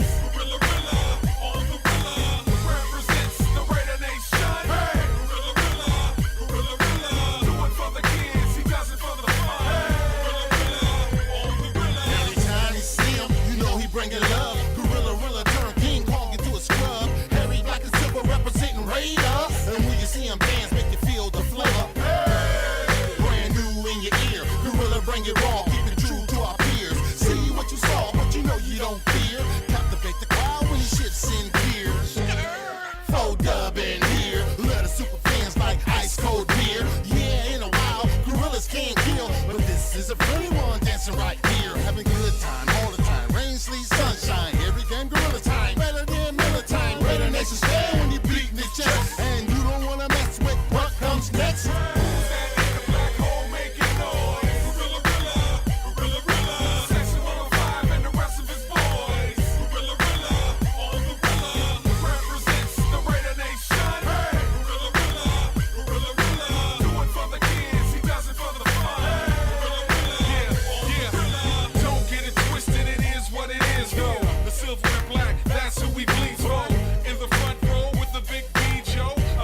continue.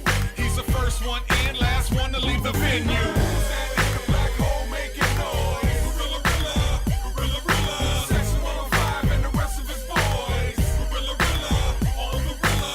Represents the Raider Nation. Hey, gorilla, gorilla, gorilla, gorilla. Do it for the kids, he does it for the fun. Gorilla, gorilla, on gorilla. Man, you just mad cause you ain't got one. Right next to the nation like he shotgun. Hall of Fame already, but he's really not done. Charity giving Tom Cruise Top Gun. Don't get it in, Willa. For Dub got the plan, stay dope like Dilla. Scared of super fans, where we fall from killers. We all black and silver, nothing realer than gorilla. The world renowned travels all around. That's how Gorilla gets down. Beating on his chest, hanging out the window. You didn't know King Kong is his kinfolk. Charity events where his time is spent. From the old to the Hall of Fame, he left his footprint. And there's none like him, not quite. He never met a camera he didn't like.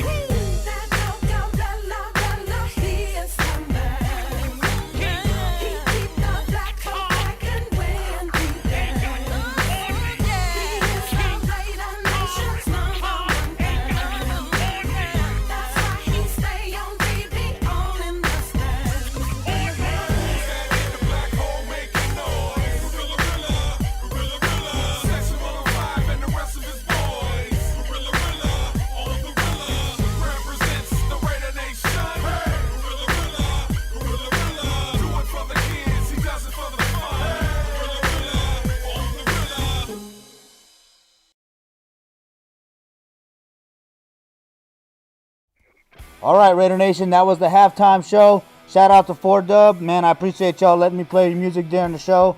It helps, man. It helps. Everybody's in here jamming. They're having a good time. Let's say what's up to the chat line real quick.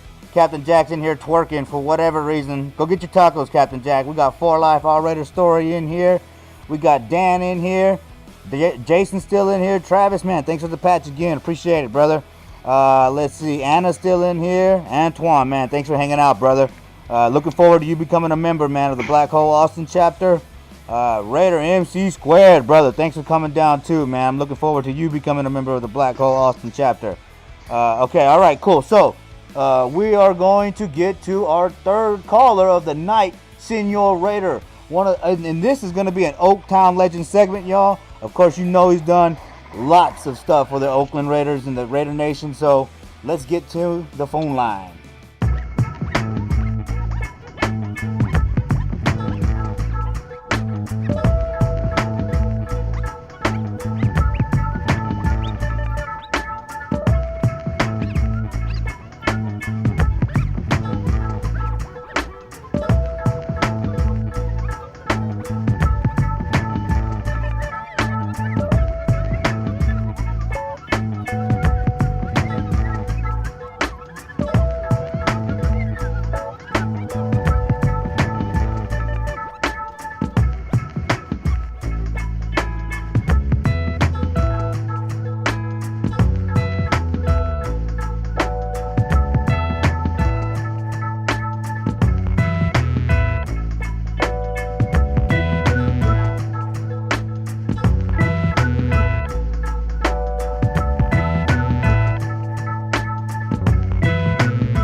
All right, Raider Nation, here he is, Senor Raider. Hey, how you doing today? How you doing today? I'm doing well, man. Thanks for asking. And let me start off by saying thank you for coming on the Raider Homer channel.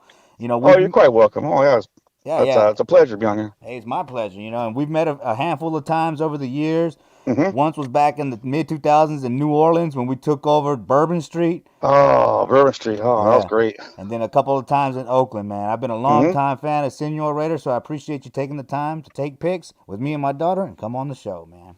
Oh, you're quite welcome. All right, cool. So, right in the Raider Homer channel, I'm all about world building here, and as I just said, we've met a few times, but I Mm-hmm. don't know how or why you became Senor Raider. So let's start with why and how you became a Raider fan. Well, originally, like I said, I'm from Southern California, over in Ontario, Upland, and my grandma lived in Alameda. So I used to take the bus up here. Take the bus up from Pomona to Bakersfield, and then from there I take the Amtrak up to, it was probably Hayward up that way, and then my grandma and her boyfriend picked me up, and we used to go to A's and Raider games back in like '74. And like I said, ever since then I've been a Raider fan. I was in kindergarten wearing a Stabler jersey that my grandma made for me. That's awesome. Mm-hmm. Yeah. So we got a hint at this earlier, but he said that you would clear this up. So who inspired you to take your fandom to the next level and gear up as Senor Raider? That would be the Violator. Yeah, that's what he said, man. Yeah, I met him down when he was, like I said, we were still down in L.A. And I was just getting out of the Marine Corps, and I ran into him at the game, and I just loved his outfit. I said, "Oh my God!" So I walked up to him and I said, "Hey, when I grow up, I want to be like you." And he told me, "Just bring it, just be original." So I said, "Okay, no problem." So like I said, I was about like 93, about 93. So then when they moved up here, I followed them. It took me a couple of years. I moved up in was it 97? 97, then I finally got my season tickets in 98. Like I tired of flying up here. And like I said, I bought a house, and then just came out with Senor. I was already calling myself Senor back in the days. Probably like 89, 90, when I first learned of the original name of the Raiders was the Senors. Oh, okay. Yeah. So that's how I came up with that. That's badass, man. Yeah, Mm-hmm. that's nice, man. And So then, like I say, when I came up here, and then Violators all, "What took you so long?" I say, "Hey, sorry." I was trying, man. Man, so what's it like to tailgate with the Violator, man? Oh, it's out. I mean, it's great, man. Like I said, over the years, him and Gorilla, two of my best friends. Coming out here and doing our stuff together, and we're a really good team. And like I said, those guys are like my big brothers. Yeah. I just love being around those guys. Yeah, I'll do anything for those guys. That's cool. My boss is kind of like a big brother to me, and he was telling me that whenever you're around, he's always making sure he's got an extra beer ready for you to put in that big old cup of yours. Yeah, it just, I don't know how it happens. It like disappears, it evaporates. I don't know what happened. But then there's my boss, ready to fill you up. Yeah. Oh yeah. That's cool, man. So we can freestyle here a little bit. I mean, most Raider fans are all about charities and things like that. So what's charity is near and dear to your heart? I have so many. There's so many. I don't stick to just one. Wounded Warrior is one of them. The McDonald's charity for the hospitals for the kids. Anything but children. I'm call me up and I'm there, man. Yeah, that's awesome. What else? Yeah, the ones I can think of offhand, Oh, that's cool. That's cool. No big deal. But yeah, I mean, yeah, that's cool that you're all about the children, man, because that's where that's where it's at. Planting seeds, as the Violator says, and helping the children. Well, they're our future. Like I said, they're our future. Oh yeah. If we don't take care of them, who is? That's right. Somebody's got to do the right thing, right? Yeah. All right, cool. So, like I say, homeless. I help out, homeless with the Grizz. I don't know if you know Grizz from the 6'6" Mob. He does a lot of things for the homeless. So he calls me up, and we give giveaways for the kids out there, and for the homeless, and yeah. That's just like awesome. I said, if I have time, I'll try to do it. Like I said, there's only so many hours in a day. So sometimes I can do it, sometimes I can't. Yeah, I get that. All right, so back into the script. A lot of people come on this channel and they answer Bo Jackson when I ask who their favorite Raider player is. But I want yeah. to change it up a little bit with you and ask you to give us your Mount Rushmore of Raider players. Yeah, the four I picked, of course, Marcus Allen's the number one. Marcus Allen. I mean, he did everything. He blocked for you. He ran, he caught the ball. If you need first and like 4th and 1, you need a first down or a touchdown, he's gonna make it for you. Yeah. Jim Otto, okay, you got to put him up there. Jim Otto, 00. Oh yeah. Yeah, I always got to put him up there. Like I said, that dude was a beast.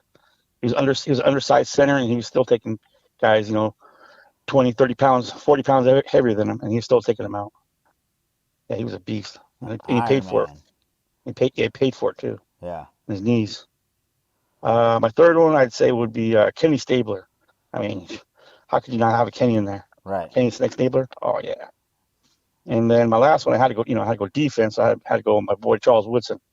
Oh man. I mean, yeah, Charles Woodson, he's the boy.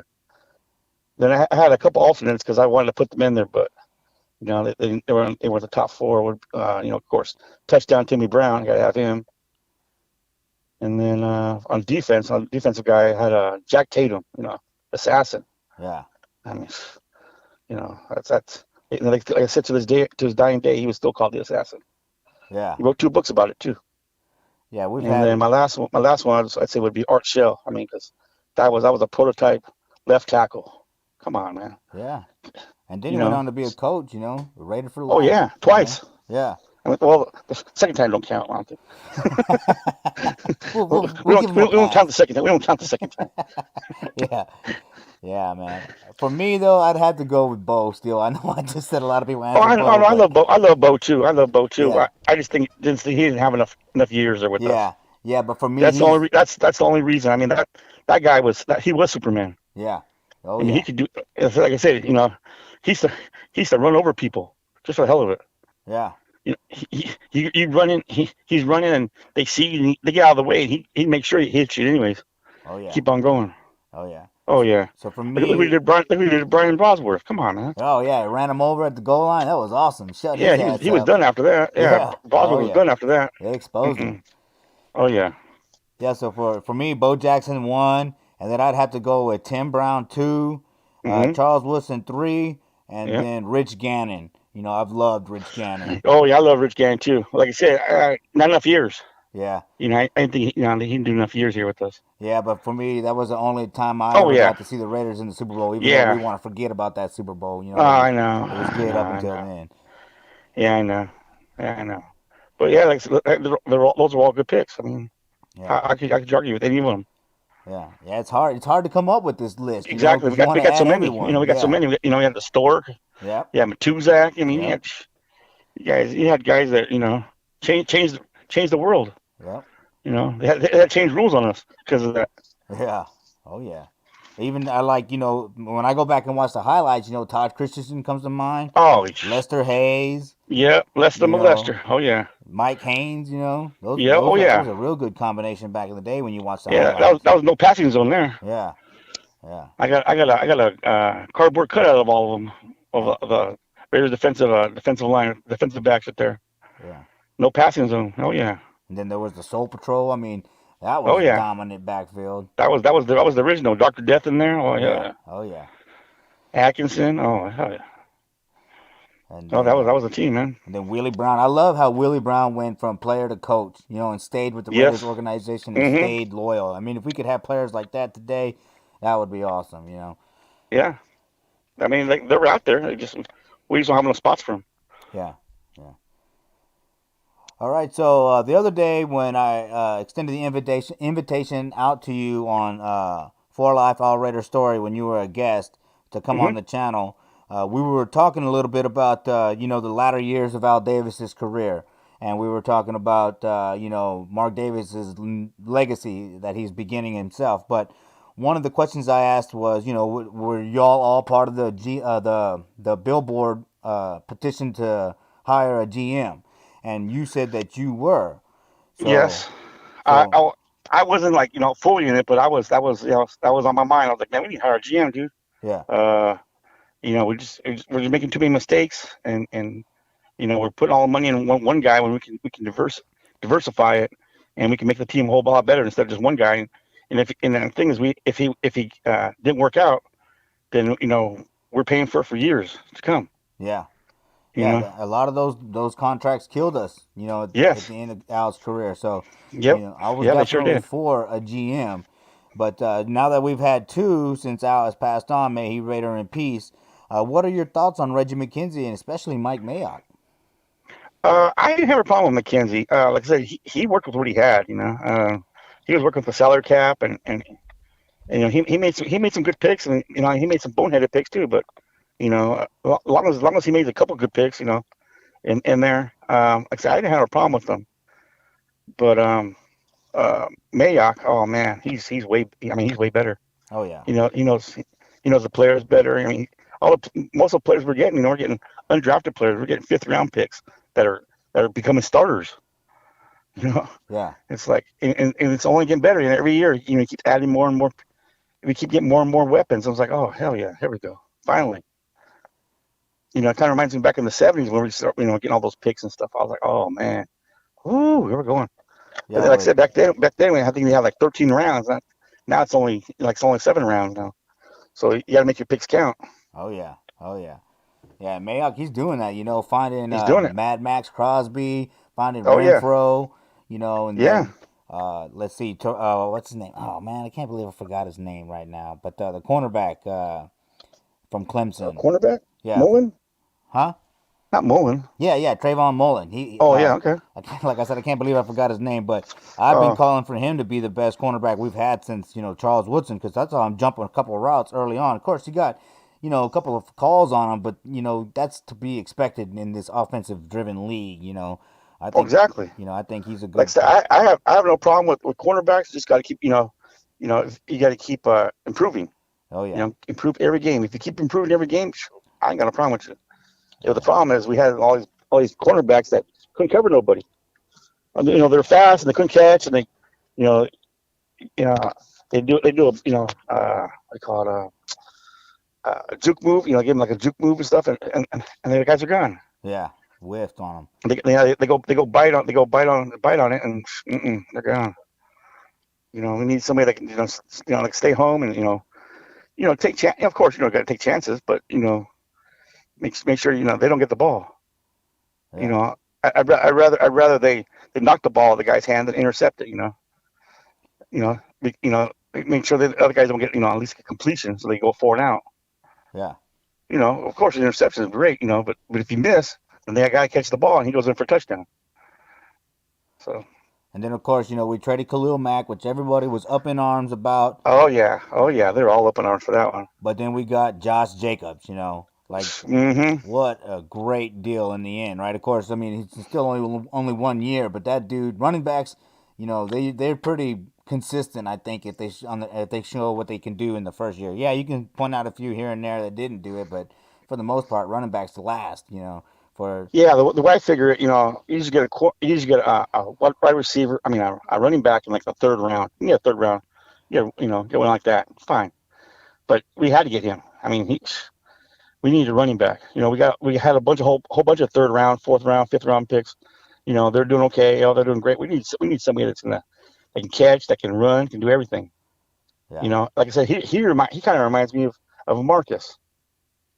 Back in the days, because like I said, Marcus can do everything, and he can block too. Yep. Yeah.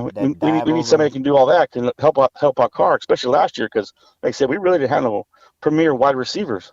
This year we do. Right. That's what we had. We went back to the drawing board this year and got not one but 2 wide receivers, and they're big guys. Little small guys. I mean, small guys are fine and stuff, but you need somebody that can stretch the field, and they're fast too. Oh man. Yeah. Yeah, Brian Edwards, man, they're raving and ranting about him right now. Mm-hmm. So I'm excited to see what comes this season. Yeah, they're talking about him knocking Tyrell Williams out of the starting lineup. It's possible, except that Williams makes all that money, so he's going to get a shot. I know. Well, you make all the money, and you can still be a third wide receiver. Yeah. I mean, hey, might even be a four wide receiver set. that would be dangerous right there, You know, you man. get Ruggs, Renfro, Williams, and Edwards out there. Woohoo, Mm-hmm. man. Now take the fullback out, and you still got your tight end. You still got Waller as your tight end, Yeah, and a running back. and you got a running back. Yep. Yep, man. Like I said, but you know, I played fullback, so you know, I kind of partial to Ingalls. You want to play that You know. smash mouth football, huh? Oh yeah. In high school, I used to tell them, don't throw me the ball, don't give me the ball, just let me hit somebody. That's awesome, man. I just want to hit somebody, man. That's the Raider Yeah. mentality right there. Mm-hmm. You know, no little blood didn't hurt nobody.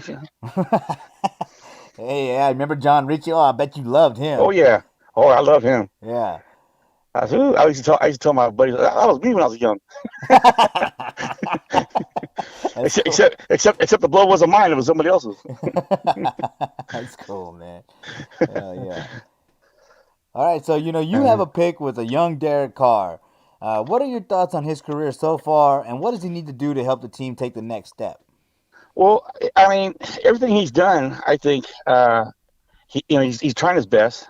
The problem is, like I said, he doesn't have the weapon. He never really had the weapons. But this year, he's got the weapons. You know, so this to me, this is his make or break year. Yeah. Because like I said, he's got all the guys he needs. Now he's he's got to go out there and prove it. Yeah. Yeah. You know. Well, Like I know a lot of people, let's get rid of him. Why? You know, and then like now, and especially now he's got a quality backup that can back him up in case he does get in trouble. Yeah. You know, maybe see he's having a bad game or something like that. Throw Mariota in a little bit. Let him play a little bit. Yeah. You know, hey, you did your best. Okay, well, we pulled you. Put you back in next week. You know, get your head right, and we'll let's get back to it. Get back to the drawing board. What do you think about Mariota coming in inside the 5-yard line and running some RPOs in that 3 tight end set? I have no problem with that, especially the way Carr's been running. Yeah. he has the ball way out there. Oh, every time I see him run, it kills me. I was like, they're gonna hit you. They're gonna hit you. I don't know, fumble. Oh, no, hey, put him in there. I'm ready. Yeah. I have no problem with that. Yeah, I think And I think Derek doesn't have a problem with that either. Yeah, I think he would be a team player. He's a team player. Yeah. Yeah. You know, if we had Mariota in 2016, we might have still had a fighting chance. You know. Oh yes, I think we would have won. Yeah. Yeah, if we had, like I said, we had a quality backup there, we'd been in the playoffs. I mean, we were in the playoffs as it is, and we would probably win the last game, and then go to the playoffs and then win that game too. Yeah. Oh yeah. Like I said, we all that year, all we were missing basically was a backup quarterback. Yep. Yeah, because man, McGlowan came in. He was all, "Watch me do this," like in Penn State. Then the next game he gets crushed, and then we had to watch Connor Cook in the playoffs. Yes, man. he did. That was rough. Yeah. That was rough. All right, so you, Wayne, and Gorilla have been ambassadors of the Raiders and the Raider Nation for several years and are recognized as the Black Hole Superfans, the official Black Hole Superfans. What does being part of the Black Hole mean to you? To me, I mean, to me, everybody in the Black Hole family. They're all my brothers and my sisters. And like I said, it's not just a Black Hole. I mean, there's other groups out there too. You know, Grill Iron Gang, South Shield, Raider Rasa. Those are the ones I tailgate. I used to tailgate with. They're all, as long as you're wearing Raiders, you're my brother. You know, I'll go to battle with you and everything. I mean, that's what it is to me. It's, like I said, family. And at the end of every year, it's like, oh, sad. I'm not gonna see you guys for about 6-7 months. Oh shit, man. Try to keep in touch. But a lot of times you don't. You can't. Just too busy. I try to save up all my vacation days for football season. So yeah, that's my going away. Going away stuff, and what do you call it? Like my weight trips. I used to average about 2-3 weight games a year. So I schedule everything around that. Now I got to schedule everything around Vegas. And Yeah, that's a But perfect. luckily I have the time. I got enough hours. I got enough years at my job. I get enough weeks. I can do stuff like that. Yeah, and that's a nice little segue into this next question. So, after repping the Oakland Raiders for so long, what are your thoughts on the Vegas move? Personally, at first I hated it. I thought it was the stupidest move in the world. But now that I've calmed down a little bit, um, I see that stadium. That stadium is beautiful. Um, like I said, I don't. We could have got it done in Oakland too, but you know what? We didn't. You know. So like I said, I'm always gonna be a Raider fan, no matter what. I don't care where the hell they're at. It was just for me. It was just convenience. I lived like 7 minutes away before. Now I gotta get on a plane and go out there. Okay, fine. Still gonna do it. Yeah. You know. Um, like I said, I'm a Raider. I'm a Raider fan. That's all there is to it.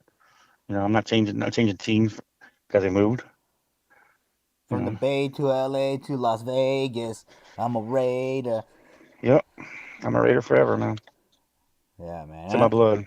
And I know we talked about this a little bit, but what are your thoughts on this year's team? What you got a prediction record wise for us?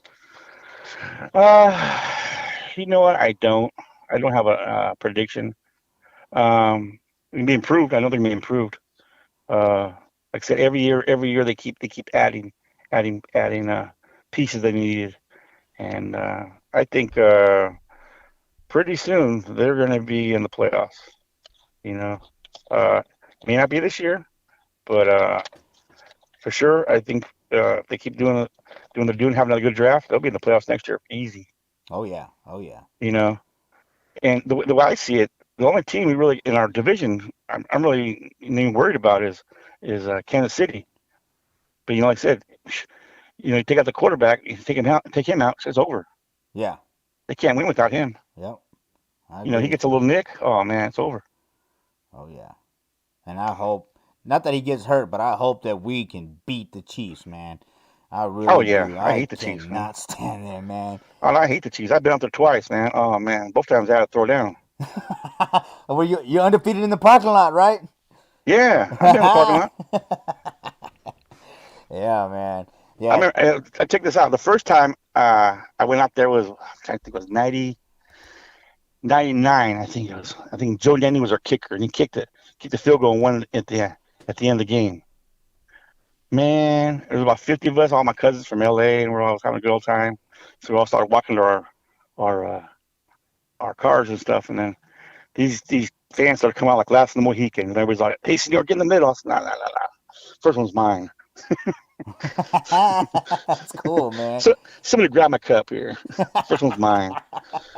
So he came by. He came swinging at me. He missed, and I blew up his face. Boom. Oh yeah.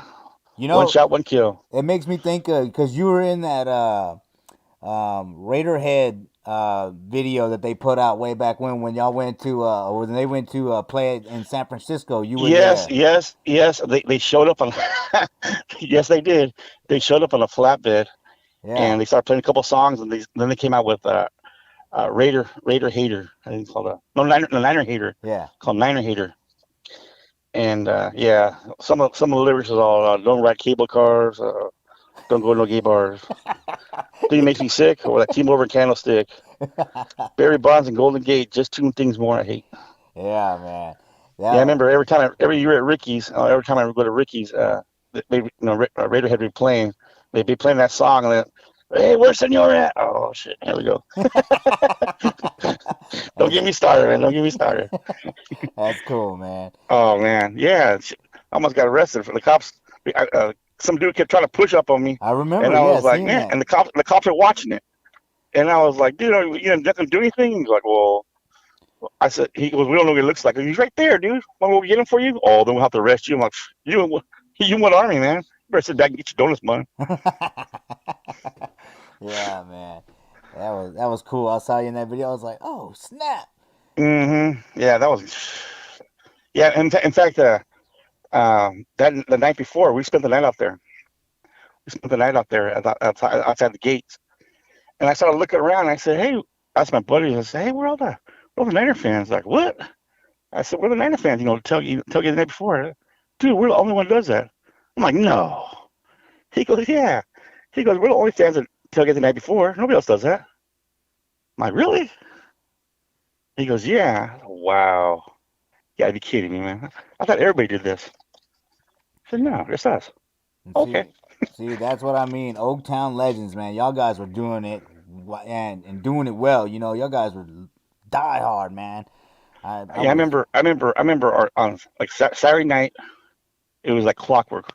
I get dressed about 5 o'clock on Saturday, and then head up to Ricky's because they open about 6.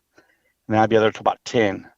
And then I go to 7-Eleven right down the street from the Ricky's, get me 440s and Mickey's, and then head over the the parking lot outside on the south parking lot on the Hagenberger side, and I'd park up there with Raider Gloria and all them, and then I'd set up my 3-man tent, have my air mattress and my sleeping bag, and uh, what else did I have? That was pretty much it. And then as soon as I finished putting the tent up, I finished at 40 Mickey's, and then I walk up about halfway to where Raider Ross was at, up on the on the side of the street, and they had a DJ and they'd be partying with them, and then I go up to 66th Avenue, party up there with the Black Hole was up there back in the days. Go up there, party with them, and 66 Mob and all that, party up there until about 3 in the morning, and then one of my boys would go up there and get me, and walk me back to my tent. Then I finished my second Dickies. Then I go to bed about 3, and then I set my alarm for 7. I get up, put all my stuff away, get ready, get all my gear on. Gate's about to open, finish my third Mickey's, and then oh, I'm sorry. When I first got up, I finished my third Mickey's, and then when uh, the gates open, I finished my last 40 Mickey's, and then I really started partying. Man, you making me want to drink, bro. Oh man, that was a good time, man. No, I can't do that no more like that. Yeah, it takes a toll on you, man. Yeah, no, just sleeping out there. Oh man, wake up while my back's hurting. Well, so when you're young, you can do that. It's like, oh, no big thing. Recuperate fast. Like the last, I don't know, last 4 or 5 years, after they told us we couldn't tailgate the night before, I would just wake up in the morning about 6 in the morning, uh, go get my McDonald's, park on the 66th Avenue right there in Sherman Wings for free, and then I eat my food, and then start putting my gear on about 7:15.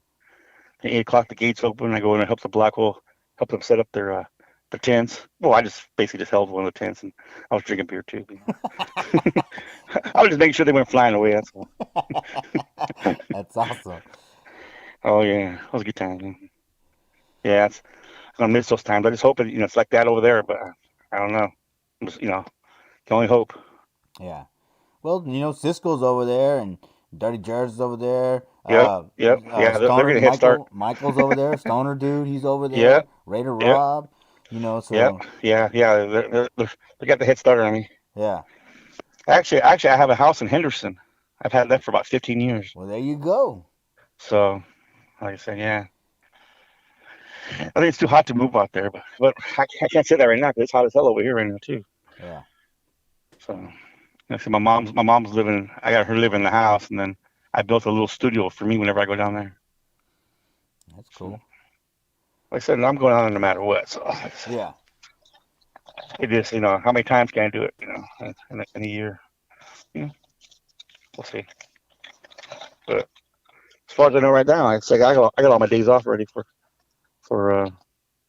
the season. If we're allowed to even party out there, I don't know. I just gotta wait. We'll find out Like soon enough. Yeah, like I said, if it's a Sunday game, I got Friday and Monday off. If it's a Monday night game, I got Monday and Tuesday off. Now, if it's Thursday night game, I got Wednesday, Thursday, and Friday. Boom. Hell yeah. Make it last. All right, cool. Well, I gotta get on to Cisco and Rob Rivera. All right, So sounds before I cool, let man. you go, man, what message do you have for the Raider Nation? Well, like I said, we've been down. We've been down for I don't know, past decade and a half. Except for that 1 year. Before Carr got hurt. Yeah, I think we've been treated like a stepchild in this league. But like I said, this is a new year. And every year the team seems to keep getting better and better. So I see great things in the future for us. I just tell everybody in the Raider Nation, hey, stay the course. We will be back in the playoffs soon. Amen to that. So tell the Raider Nation how to find you on social media. I'm on Facebook. That's the only thing I have right now. I think I have Twitter too, but I don't know how to use that. But on Facebook, I go under Sean Camacho. All you gotta do is look for a picture of me, and I think it's who is it? Gene Simmons. I think it's me and Gene Simmons on my cover. So that's how you get hold of me there. All right, cool. Come man. find me. Yeah, y'all go find them. Hey, and I appreciate you coming on, man. Oh, most definitely, man. Lots of fun, man. And I'll be tuning Always a in pleasure to For talking Life. with my brothers and shit. Yeah, and I'll be tuning in to For Life All Raider Story when you're on there next Sunday. So. Yeah, that's what they told. They just texted me and said that if I wanted to go on there and talk, I said, I haven't had a chance to respond to her yet, Angela. Oops! Spoiler alert. Yeah. She just asked me. I was like, oh. I go, let me get back to her on that one. I gotta get home. Once I get home, I can talk to her on the Facebook or whatever. But yeah, that's about it. All right, cool, man. Well, I appreciate it, man. I'll be in All right. touch. Tell Cisco and Rob I said hi for me. All right, we'll do. All right. All right, brother. All right, later. Later. Well, there you have it, Raider Nation. Senor Raider, man, for the first time on the Raider Homer channel, man. That was a great call, man. Lots of good stories. One of the originals, man. One of the original diehard fans. And, hey, like I said, I got to meet him back in the day when I didn't know anything. I met him for the first time. And I remember asking him, hey, are you from Oakland? He gave me that, what the fuck kind of look, man. I felt so embarrassed, man. But he's always been kind enough to stop and take pictures with me. So I appreciate it, Senor Raider. I appreciate it, Sean. So, yeah, y'all find him on social media at Sean Camacho. Show him some Raider love. All right, so next we got the big dogs, Rob Rivera and Cisco Kid coming on, man. I've been looking forward to this, man. I really have, man. I've been trying to get with Rob for a long time, but he's super busy, man. Growing the Black Hole into a worldwide establishment, working hard. So let's go ahead and check out the chat line, and then we'll get to him. Man, what's going on in here? Thor's back in here. Check it out, Thor. Oaktown Legends. I wasn't going to bring that out until later, but don't forget, I was Thor on a commercial, and it aired on the History Channel and Cartoon Network. Raider Travis is still in here. The General's still in here. Mike Seta. Antoine's still in here. Dan's still in here. Raider MC Squared in here. The General, man. Thanks everybody for showing up. I appreciate it, y'all. Iron Man, what's up, brother? Hey, look, brother. We're gonna take on Thanos, man. Look, I'm gonna bring out my Raider shield the next time. All right, I gotta paint it. But yeah, man, we're gonna take on Thanos. But hey, Gray Raider, what's up, brother, man? How you doing? Shout out to TNBC. Appreciate you showing up, man. Let's see, who else we got in here?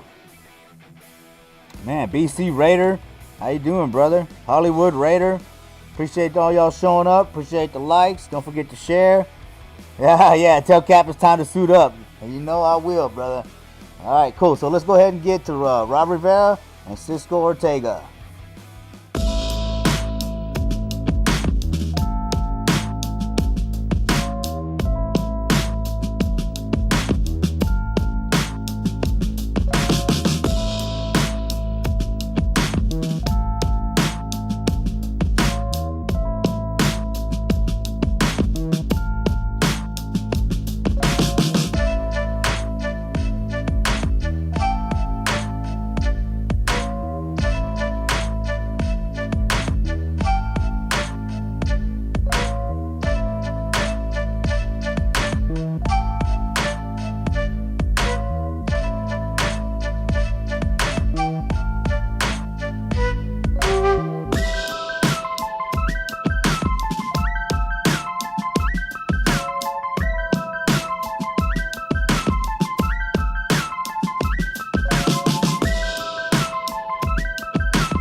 All right, Raider Nation, we got them. Rob Rivera and Cisco Kid. Thank you both for joining tonight's show. Hey, thank you, man. Appreciate it. Absolutely, Doug. Thank you, man. Raider Homer. Appreciate it big time. It's all right, brother. It's an People honor. know my name. All right, He like I called you by said, your government name, man. Called him out. Put it out there. all right, like I said, thank you for coming on the Raider Homer channel and sharing your story as well as the history of the black hole. Now, you've seen a lot of Raider football, both good and bad, over the 40 years of your fandom. And even though the team left Oakland twice, your love never wavered for the Raiders. In fact, you helped grow the Black Hole into a worldwide organization that is focused on creating a family-friendly environment for the Raider Nation to come and be a part of.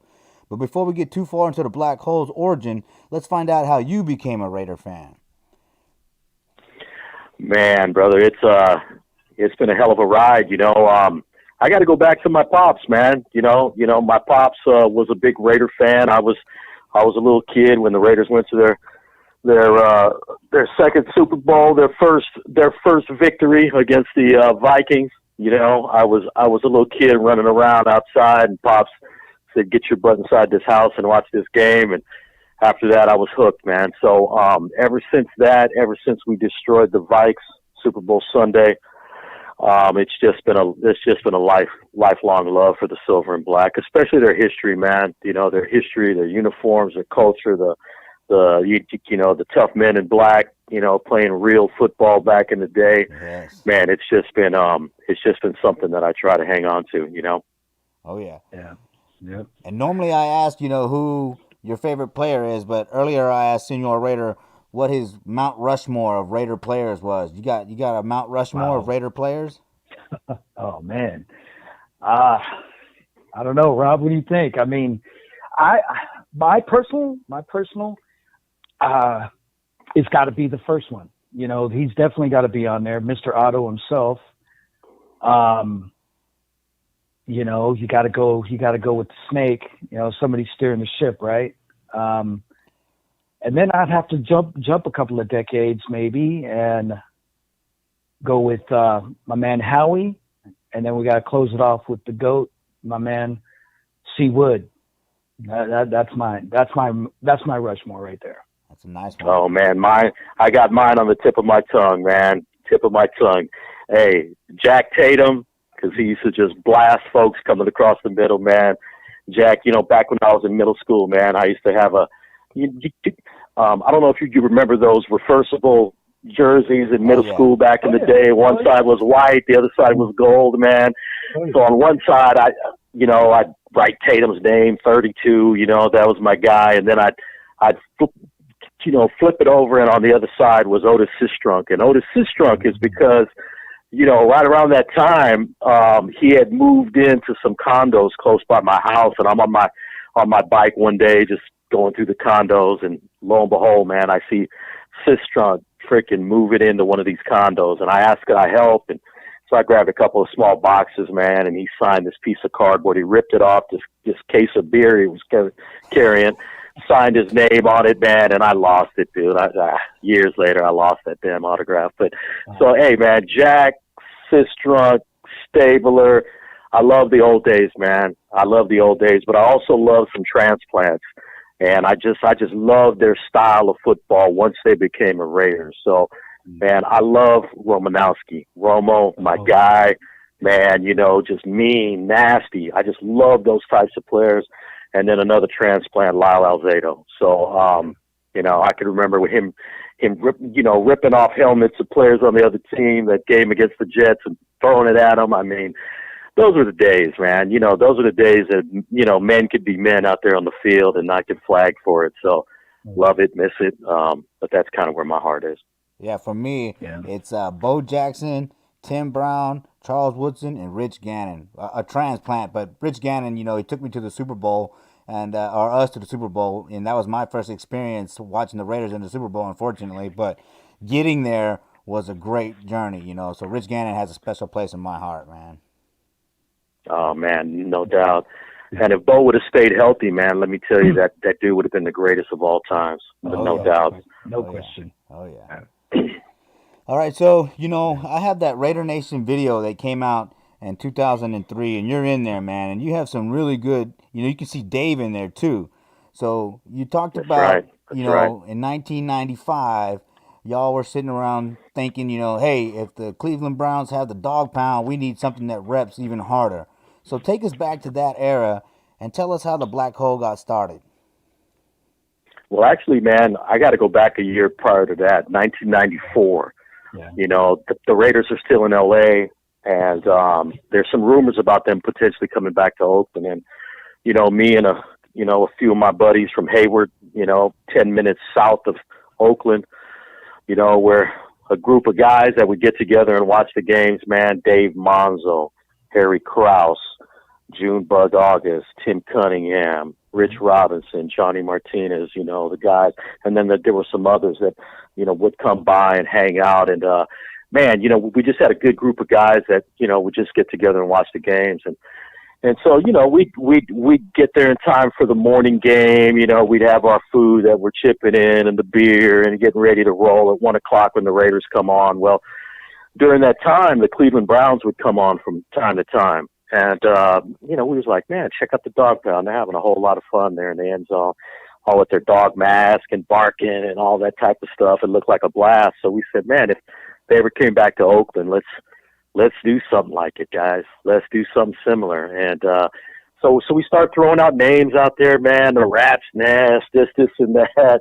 Years later, man, when we get together now, except for Dave passed of cancer last year, just before the season. And we actually just had his 1 year anniversary of his passing. But, Dave, all this happened at Dave Monzo's house, Ormond Street in Hayward, California, man. And, he would open up his pad and his family would come over and the whole deal, and just was great, man. And so anyway, we'd throw these names around and have some beers and, crack some jokes and have some more beers and have some shots and some food. And, anybody show up late for the kickoff, we threw them in the pool. We just did a lot of stupid shit, and it was fantastic. It was fun. And during that time, we just started to kind of get a little bit more serious. The talks were serious about the team coming back, and we was like, let's do it. What are we going to call ourselves? And then all of a sudden the Black Hole was mentioned, and there was like silence, man. It was like, that's the time we got serious. It was like, whoa, that's perfect. That's perfect. Sucking people in, the whole we could black out that whole stadium, man. We can get this intimidating vibe towards the other team. Never in our mind was it an intimidating vibe towards the other fans. That was never something that we were interested in. But as far as intimidating the other team and disruptive, absolutely. So we came up with some ideas for, shirts and this and that. That's actually why this whole transfer over to Vegas, this relocation, man, it's kind of like a new frontier. If you notice, we've kind of went back to the billboard shirts, because those shirts were, the OG shirts from way back, man. And so we said, let's come back. We're going to this new frontier. Let's bring them back. And so we did. But, those shirts and a couple of war paint, back in the day. So then they come back. I'm jumping ahead, man. So the name came in, 95 came along. In 95, the team came back, but the stadium was still in its old configuration. So we really couldn't go full force in 95, although that's the year we got started. We started recruiting in that year and talking to people and getting groups together to, small groups of people together to form this thing that we were going to put in full force in 96. So in 95, we kind of jumped around, and one game I had, my partner Junior and I, tall Mexican dude, he's about 6'6", man. We snuck down to the end zone, and we're playing the Colts. This is in the 95 season, because we didn't know exactly where the whole Black Hole thing was going to start. And we snuck down to the end zone, had some beers in hand, and there was an open seat, and right next to that seat was an open section, and that section was where a seat's supposed to be, but I guess the seat got ripped out or something. So I got in my catcher stance. I got in that section that was where a seat's supposed to be, in the first row, section 105, and Junior found a seat right next to me. For some reason, it was available. And we went down there, and I shit you not, man, about 5 minutes and being in that area there, Kaufman got a kick return. He ran all the way. He jumped in the end zone, and as God is my witness, man, he jumped right in my arms. And, man, the adrenaline and it just was an amazing feeling.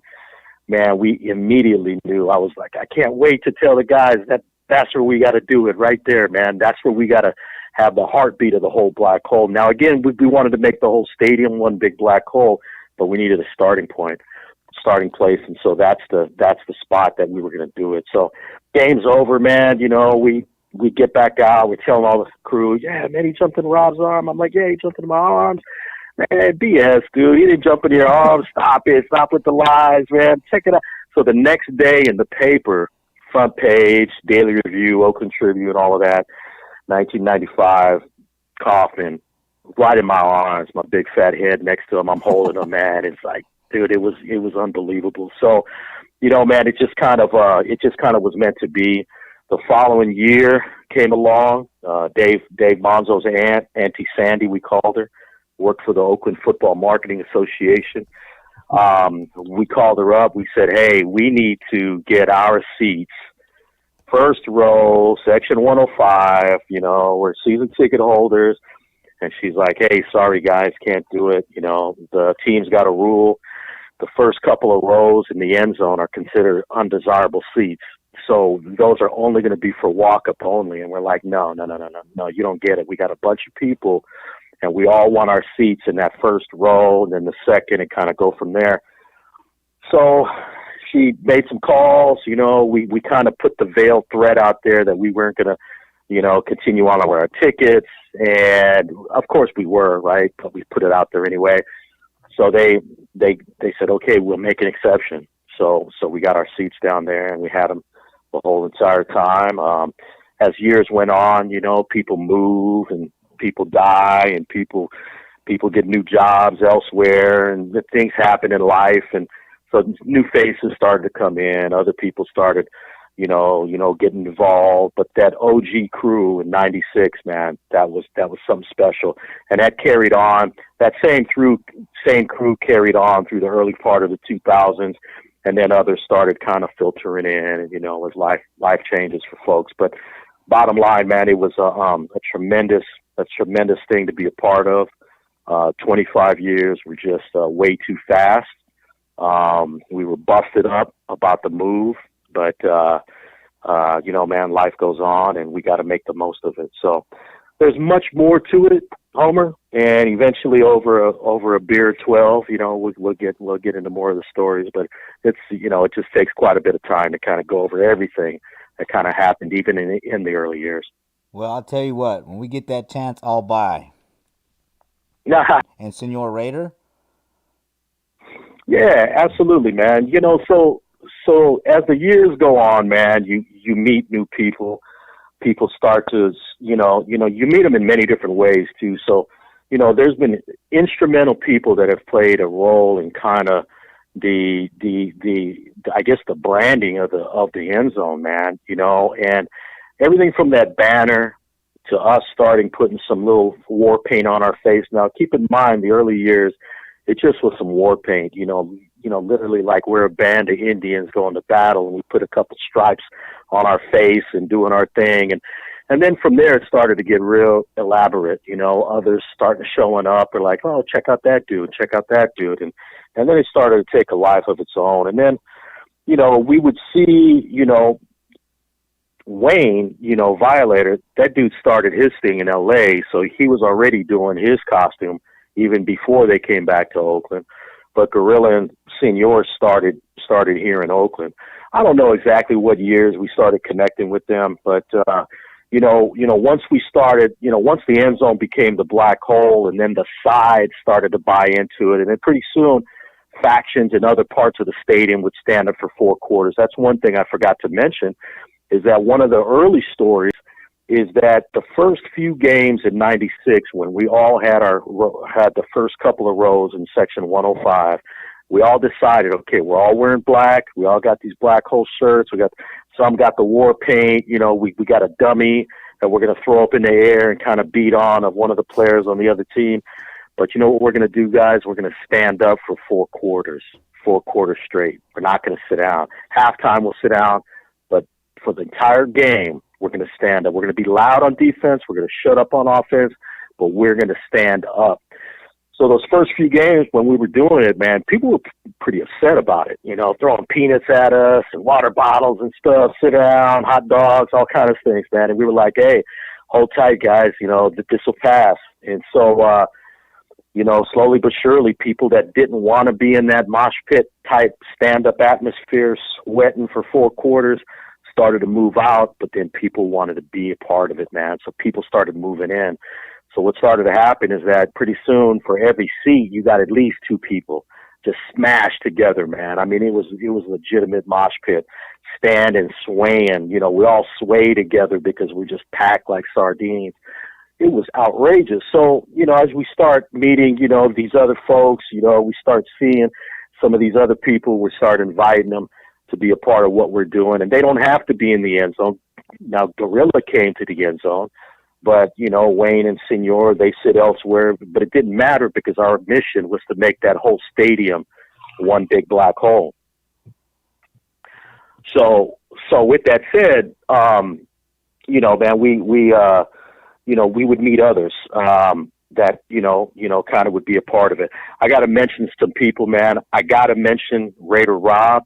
Raider Rob is a very boisterous, influential person early on with the black hole that would get on the radio and pump up the black hole and get people going. Raider Rob was over the top, but a lot of us were back in the day. Then we had Raider Man, who also would be on the radio, man, doing his thing and just really, really enthusiastic about what's going on in the end zone and all that sort of thing. And he would come down. I mean, this is a man that actually got shot at one point and was still with patches on his stomach showing up to the end zone, man, you know, watching the game. So, you know, man, there's been a lot of people that played a role. JT the Brick, you know, one of the Raider announcers now for pregame and so forth. He's launched his new radio show now in Vegas, 12 to 2 on a sports talk show station that is now going to be talking a lot of Raider football. Well, JT was an up-and-coming announcer at the time, and we invited him to our tailgate. We became good friends, and he just started pumping us up on the air, and pretty soon it just started to, you know, take off. So again, once you get me started, man, I could go forever. But again, we're you know, now we're on a couple of cases of beer to really get right into it. There's going to be a lot. There's going to be a lot of time we're going to need to really go through everything, man. Yeah, I'll still buy. Hey, and you know what? We talked about the 2003 Raider Nation video, and I want to do a live broadcast. Is there any way I can get you and Raider Rob to join me? I want to do like a before and then watch it live, and then we could do an after, like a wrap up. Is that possible? You know, I'm not sure, man. It'd be kind of hard to track him down. I haven't heard from him in many years. Oh, okay. Well, let's talk about that off air, man. See if it's a possibility. Yeah. Okay, but yeah, because that would be I saw y'all. Yeah, he is flamboyant, you know. And you were in there, you know. I was inspired. Like I said, Dave was in there, and you know, we did a moment of silence here when we were doing a podcast for the Black Hole Superfans and whatnot for Dave. And yeah, I mean, it's fantastic what you've built, man. Worldwide, all the passion that you put into it, that other people have put into it.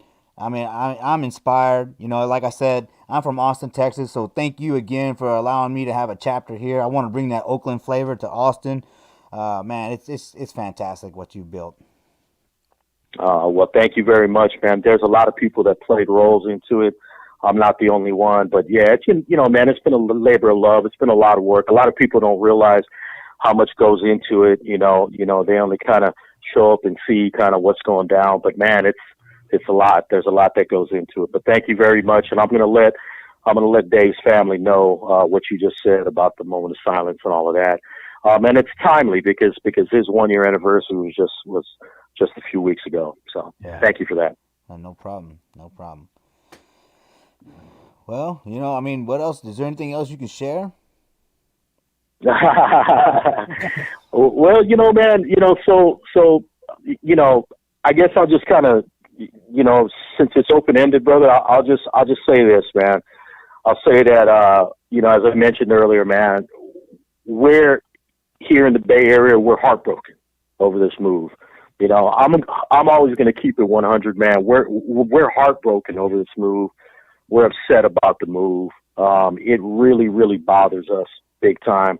You know, we felt that we put up with almost 25 years of very, very bad football for the most part, and we did our part. And one of the things that we don't get credit for is we would recruit people to get season tickets. So, you know, that season ticket base that would grow and grow and grow, you know, we had a lot to do with that. And you know, for it all to kind of go away leaves a sour taste in your mouth, and there's enough blame to go around the city of Oakland, the county of Alameda, the team, the league, the whole deal, you know. But, you know, if that league, you know, really wanted to, you know, reward fans, they could have really got something done in Oakland, and they could have put some money up front, and they got enough to do it. But enough of that.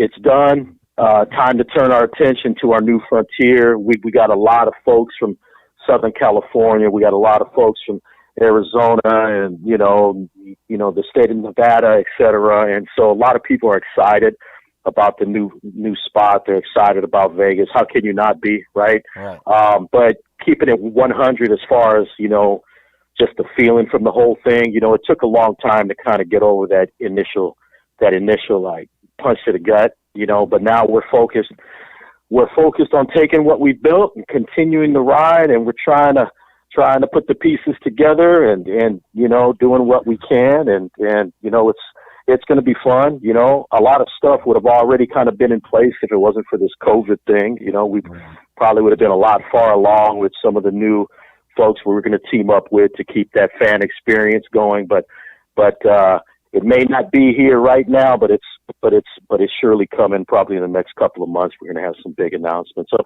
I will say one thing, that we partnered up with a tequila. We're excited about it. Gran Leonda, really, really, really good tequila, man, 100% organic. But the thing is that it's partially owned by one of our former coaches, Hugh Jackson.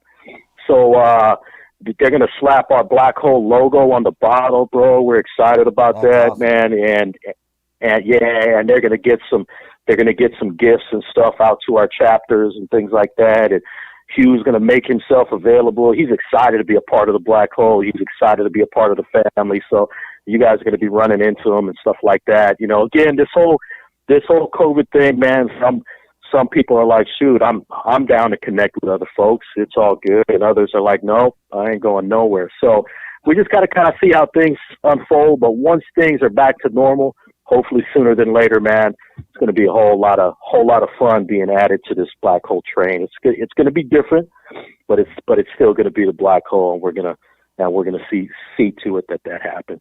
Yeah. Well, awesome, man. I'm looking forward to having you come back on and making announcements, man. Yeah. Absolutely, man. This is fun. Absolutely. All right. Yeah, it's definitely excited. So I've done most of the talking. Cisco, you got anything you want to talk about, man? I just hogged up the whole damn thing, didn't I? Well, that's what you do. No, this is your baby, man, and you know, I hear it in your voice, you know, the excitement and that, and I'm just proud to be a part of it, brother. I'm just proud to be a part of it. You know, yeah, like Rob said, man. I mean, there is some great things down the pipe, and you know, just for the sake of you know, not wanting to jinx anything or anything like that, we're both very superstitious, so kind of keep things until, like he said, man, until the ink's on that paper, man. Then you know, we can throw all that great news that, you know, hopefully it'll come sooner than later. You know, from a standpoint here, being in Vegas, yeah, I mean, you know, this whole COVID thing has really killed it, you know, as far as, I mean, we haven't been really able to have a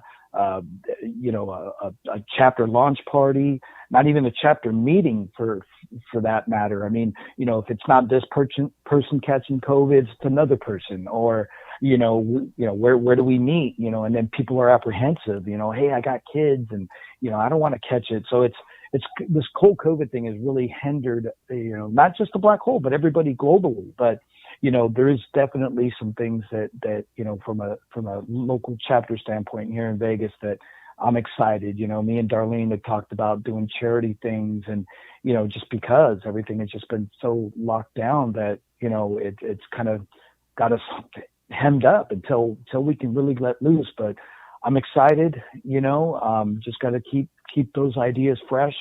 There's a lot we're going to be doing in the community, not just football related, but community related.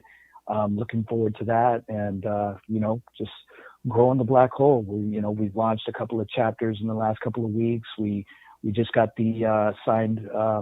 Should I go ahead and announce it, Rob? I mean, Sure, yeah. So we just actually got the chapter agreement signed. We're going to be making the announcement for our New Orleans chapter. Doug and a couple of the guys down there, man, they've been working hard to get people involved, and they finally got their team together. And we're excited, man. So we're gonna have a chapter in the Big Easy. So we're looking forward to that. And so. Yeah. Man. I also would like to mention some people specifically, man. Especially in the recent years, man. Some of the people that have made the Black Hole Tailgate special out here in Oakland, and now the vibe that we're looking to take over to Las Vegas once this thing opens up. I mean, man, when you got guys like Mike Aragon and Ricardo, man. Bartender Danny, guys, Mark and Rick Torres, and just on and on and on, Miguel and Reina, and I mean, just so many people that were played instrumental parts to making a special experience here in Oakland. Some of them really want to be active out there in Vegas as well, like Mike and Ricardo, they really want to be active.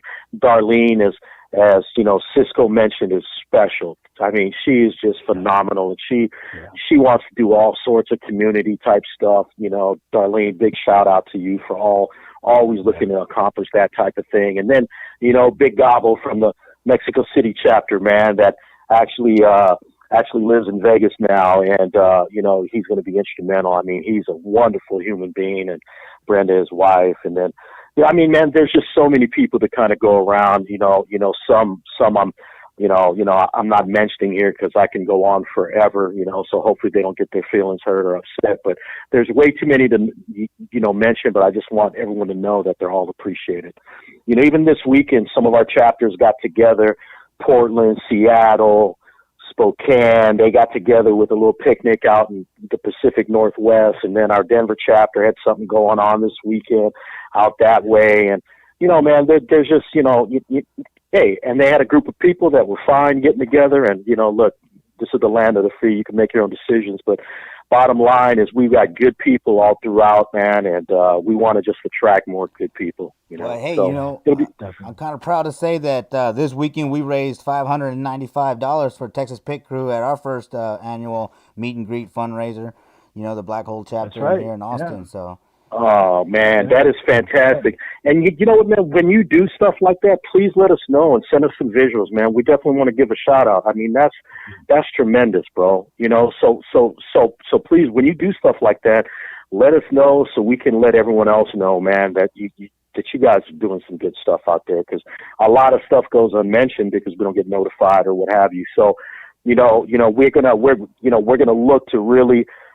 Again, there's been a lot of behind the scenes type of effort going into many different things, and this COVID thing has been a challenge, but the season's here, so the communication is really going to start to pick up on our end, going, filtering out to all of our members and chapters.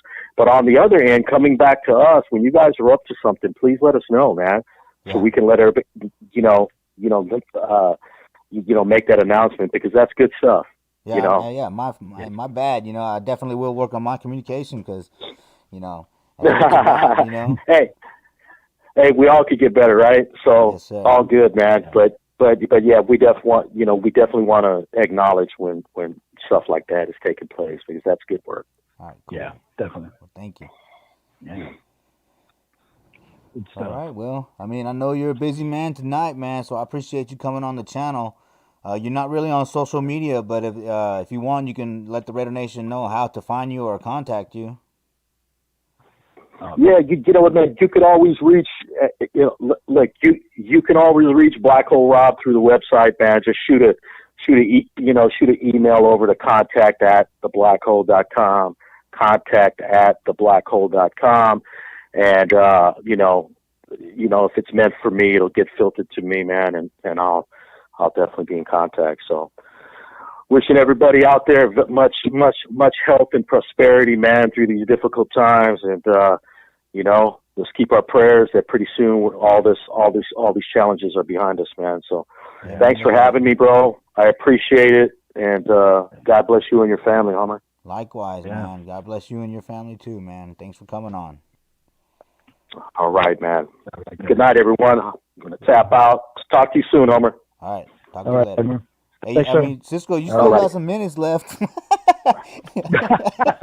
Rob took it to the left, man. He filled everybody in on what, especially, I mean, to second what he said, man, as far as tailgate, going and the people, the special people that were lucky to be a part of the family, man, the Mike Aragons, the Ricardos, the Darlenes, the Dannies, the Tacos, the Rebellos. I mean, everybody, man. The main, special shout out too, man, to Raina and Miguel. They just recently, last weekend, lost their son to an unfortunate. I'll just call it an accident.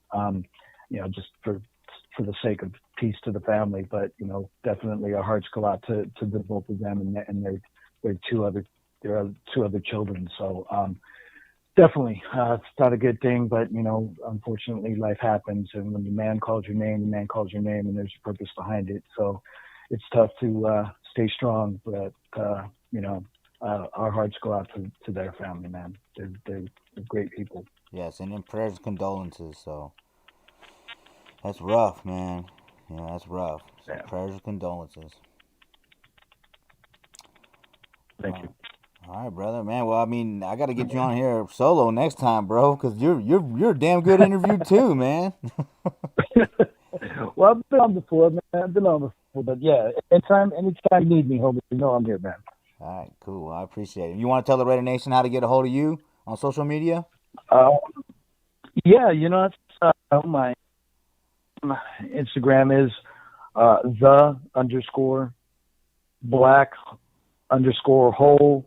_black_hole_LV for Las Vegas _chapter. So the Black Hole LV chapter, and there's underscores between each word. And just follow our main Facebook page, Black Hole, and that's pretty much it, man. All right, cool. I appreciate it, bro. And like I said, I'll get you back on here. Anytime you want to make an announcement, or if the chapters have something coming up, tell them to shoot me a voicemail and an image, and I'll play them like I did for that the picnic that they just had up there with the Seattle chapter and whatnot. Oh, Pacific Northwest. Yeah, definitely. That works, man. Yeah, and likewise, you got anything going on, man? Just plug it. You got my number, man. Just shoot me a text. Say, hey, Cisco, post this up, and we'll definitely do it, man. Definitely do it. All right, cool. Yeah, I should have done that last time. Oops, my bad. No problem. All right, brother. Well, you have a good night. You too, man. Take it easy. Thanks too. again, man. Appreciate it very much. All right, likewise, man. All right, brother. Bye-bye. Bye-bye. There you have it, Raider Nation. Monday Nights Live, the Black Hole edition, man. If you want to join the Black Hole, go to theblackhole.com and become a member, man. Lots of chapters coming, lots of chapters established, man. And you heard the history of the Black Hole right here tonight. You got the history lesson that you needed to know. Section 105, back in 1995. And hey, shout out to Dave Manzo's family. May he rest in peace. And prayers and condolences to all the families out there that are, facing COVID. So, hey, Raider Nation, send your thoughts and prayers to everybody out there. NorCal Raider Rick, man, get well soon, brother. Get well soon. Looking forward to getting you on the channel at some point. Thanks to all the guests, Wayne, Captain Jack, Senor Raider, Rob Rivera, Cisco Kid. I appreciate it, y'all. Hey, shout out to 4Dub for letting me play their music. Let's go ahead and check out the chat line real quick. Antoine still in here. Jason still in here. Travis still in here. Anna, thank you. I saw you earlier. I'm sorry I didn't give you a shout out. I'll give you one now, though. Raider MC Squared, brother. What's up, man? Who else? We got Machiavelli Raider Productions in here. Yeah, bro, I saw that name, man. I was like, damn, that's a badass name. Especially with the Tupac image all decked out in Raider gear. That's sweet, man. Iron Man in here. Thor in here. BC Raider. For Life Our Raider Story. Don't forget, this Sunday, Senor Raider's possibly gonna be on there. Go back and watch last Sunday's episode with Mob Boss and Black Ice. Man, those guys and gals, they do a lot of work over there in KOS, man, for the Raider Nation. So check them out. Let's see. Who else? Let's go to the bottom of this list. Jimmy Mata, motherfucker. Yeah, Raiders. Woo! All right, man. Hollywood Raiders still in here. Vicky, how you doing? All right, cool. Hey, so I'm going on Ken Thompson's show on SportsX Radio. You can go to sportsxradio.com and we'll be on there at 10:15 CST. So I hope y'all tune in. Hey, I'm going on the radio, y'all. I'm going on the radio. Woo! I'm excited. Man. So I appreciate everybody tuning in. Don't forget next week to call in to the Raider Homers phone blitz and leave your shout outs to the Raider Nation.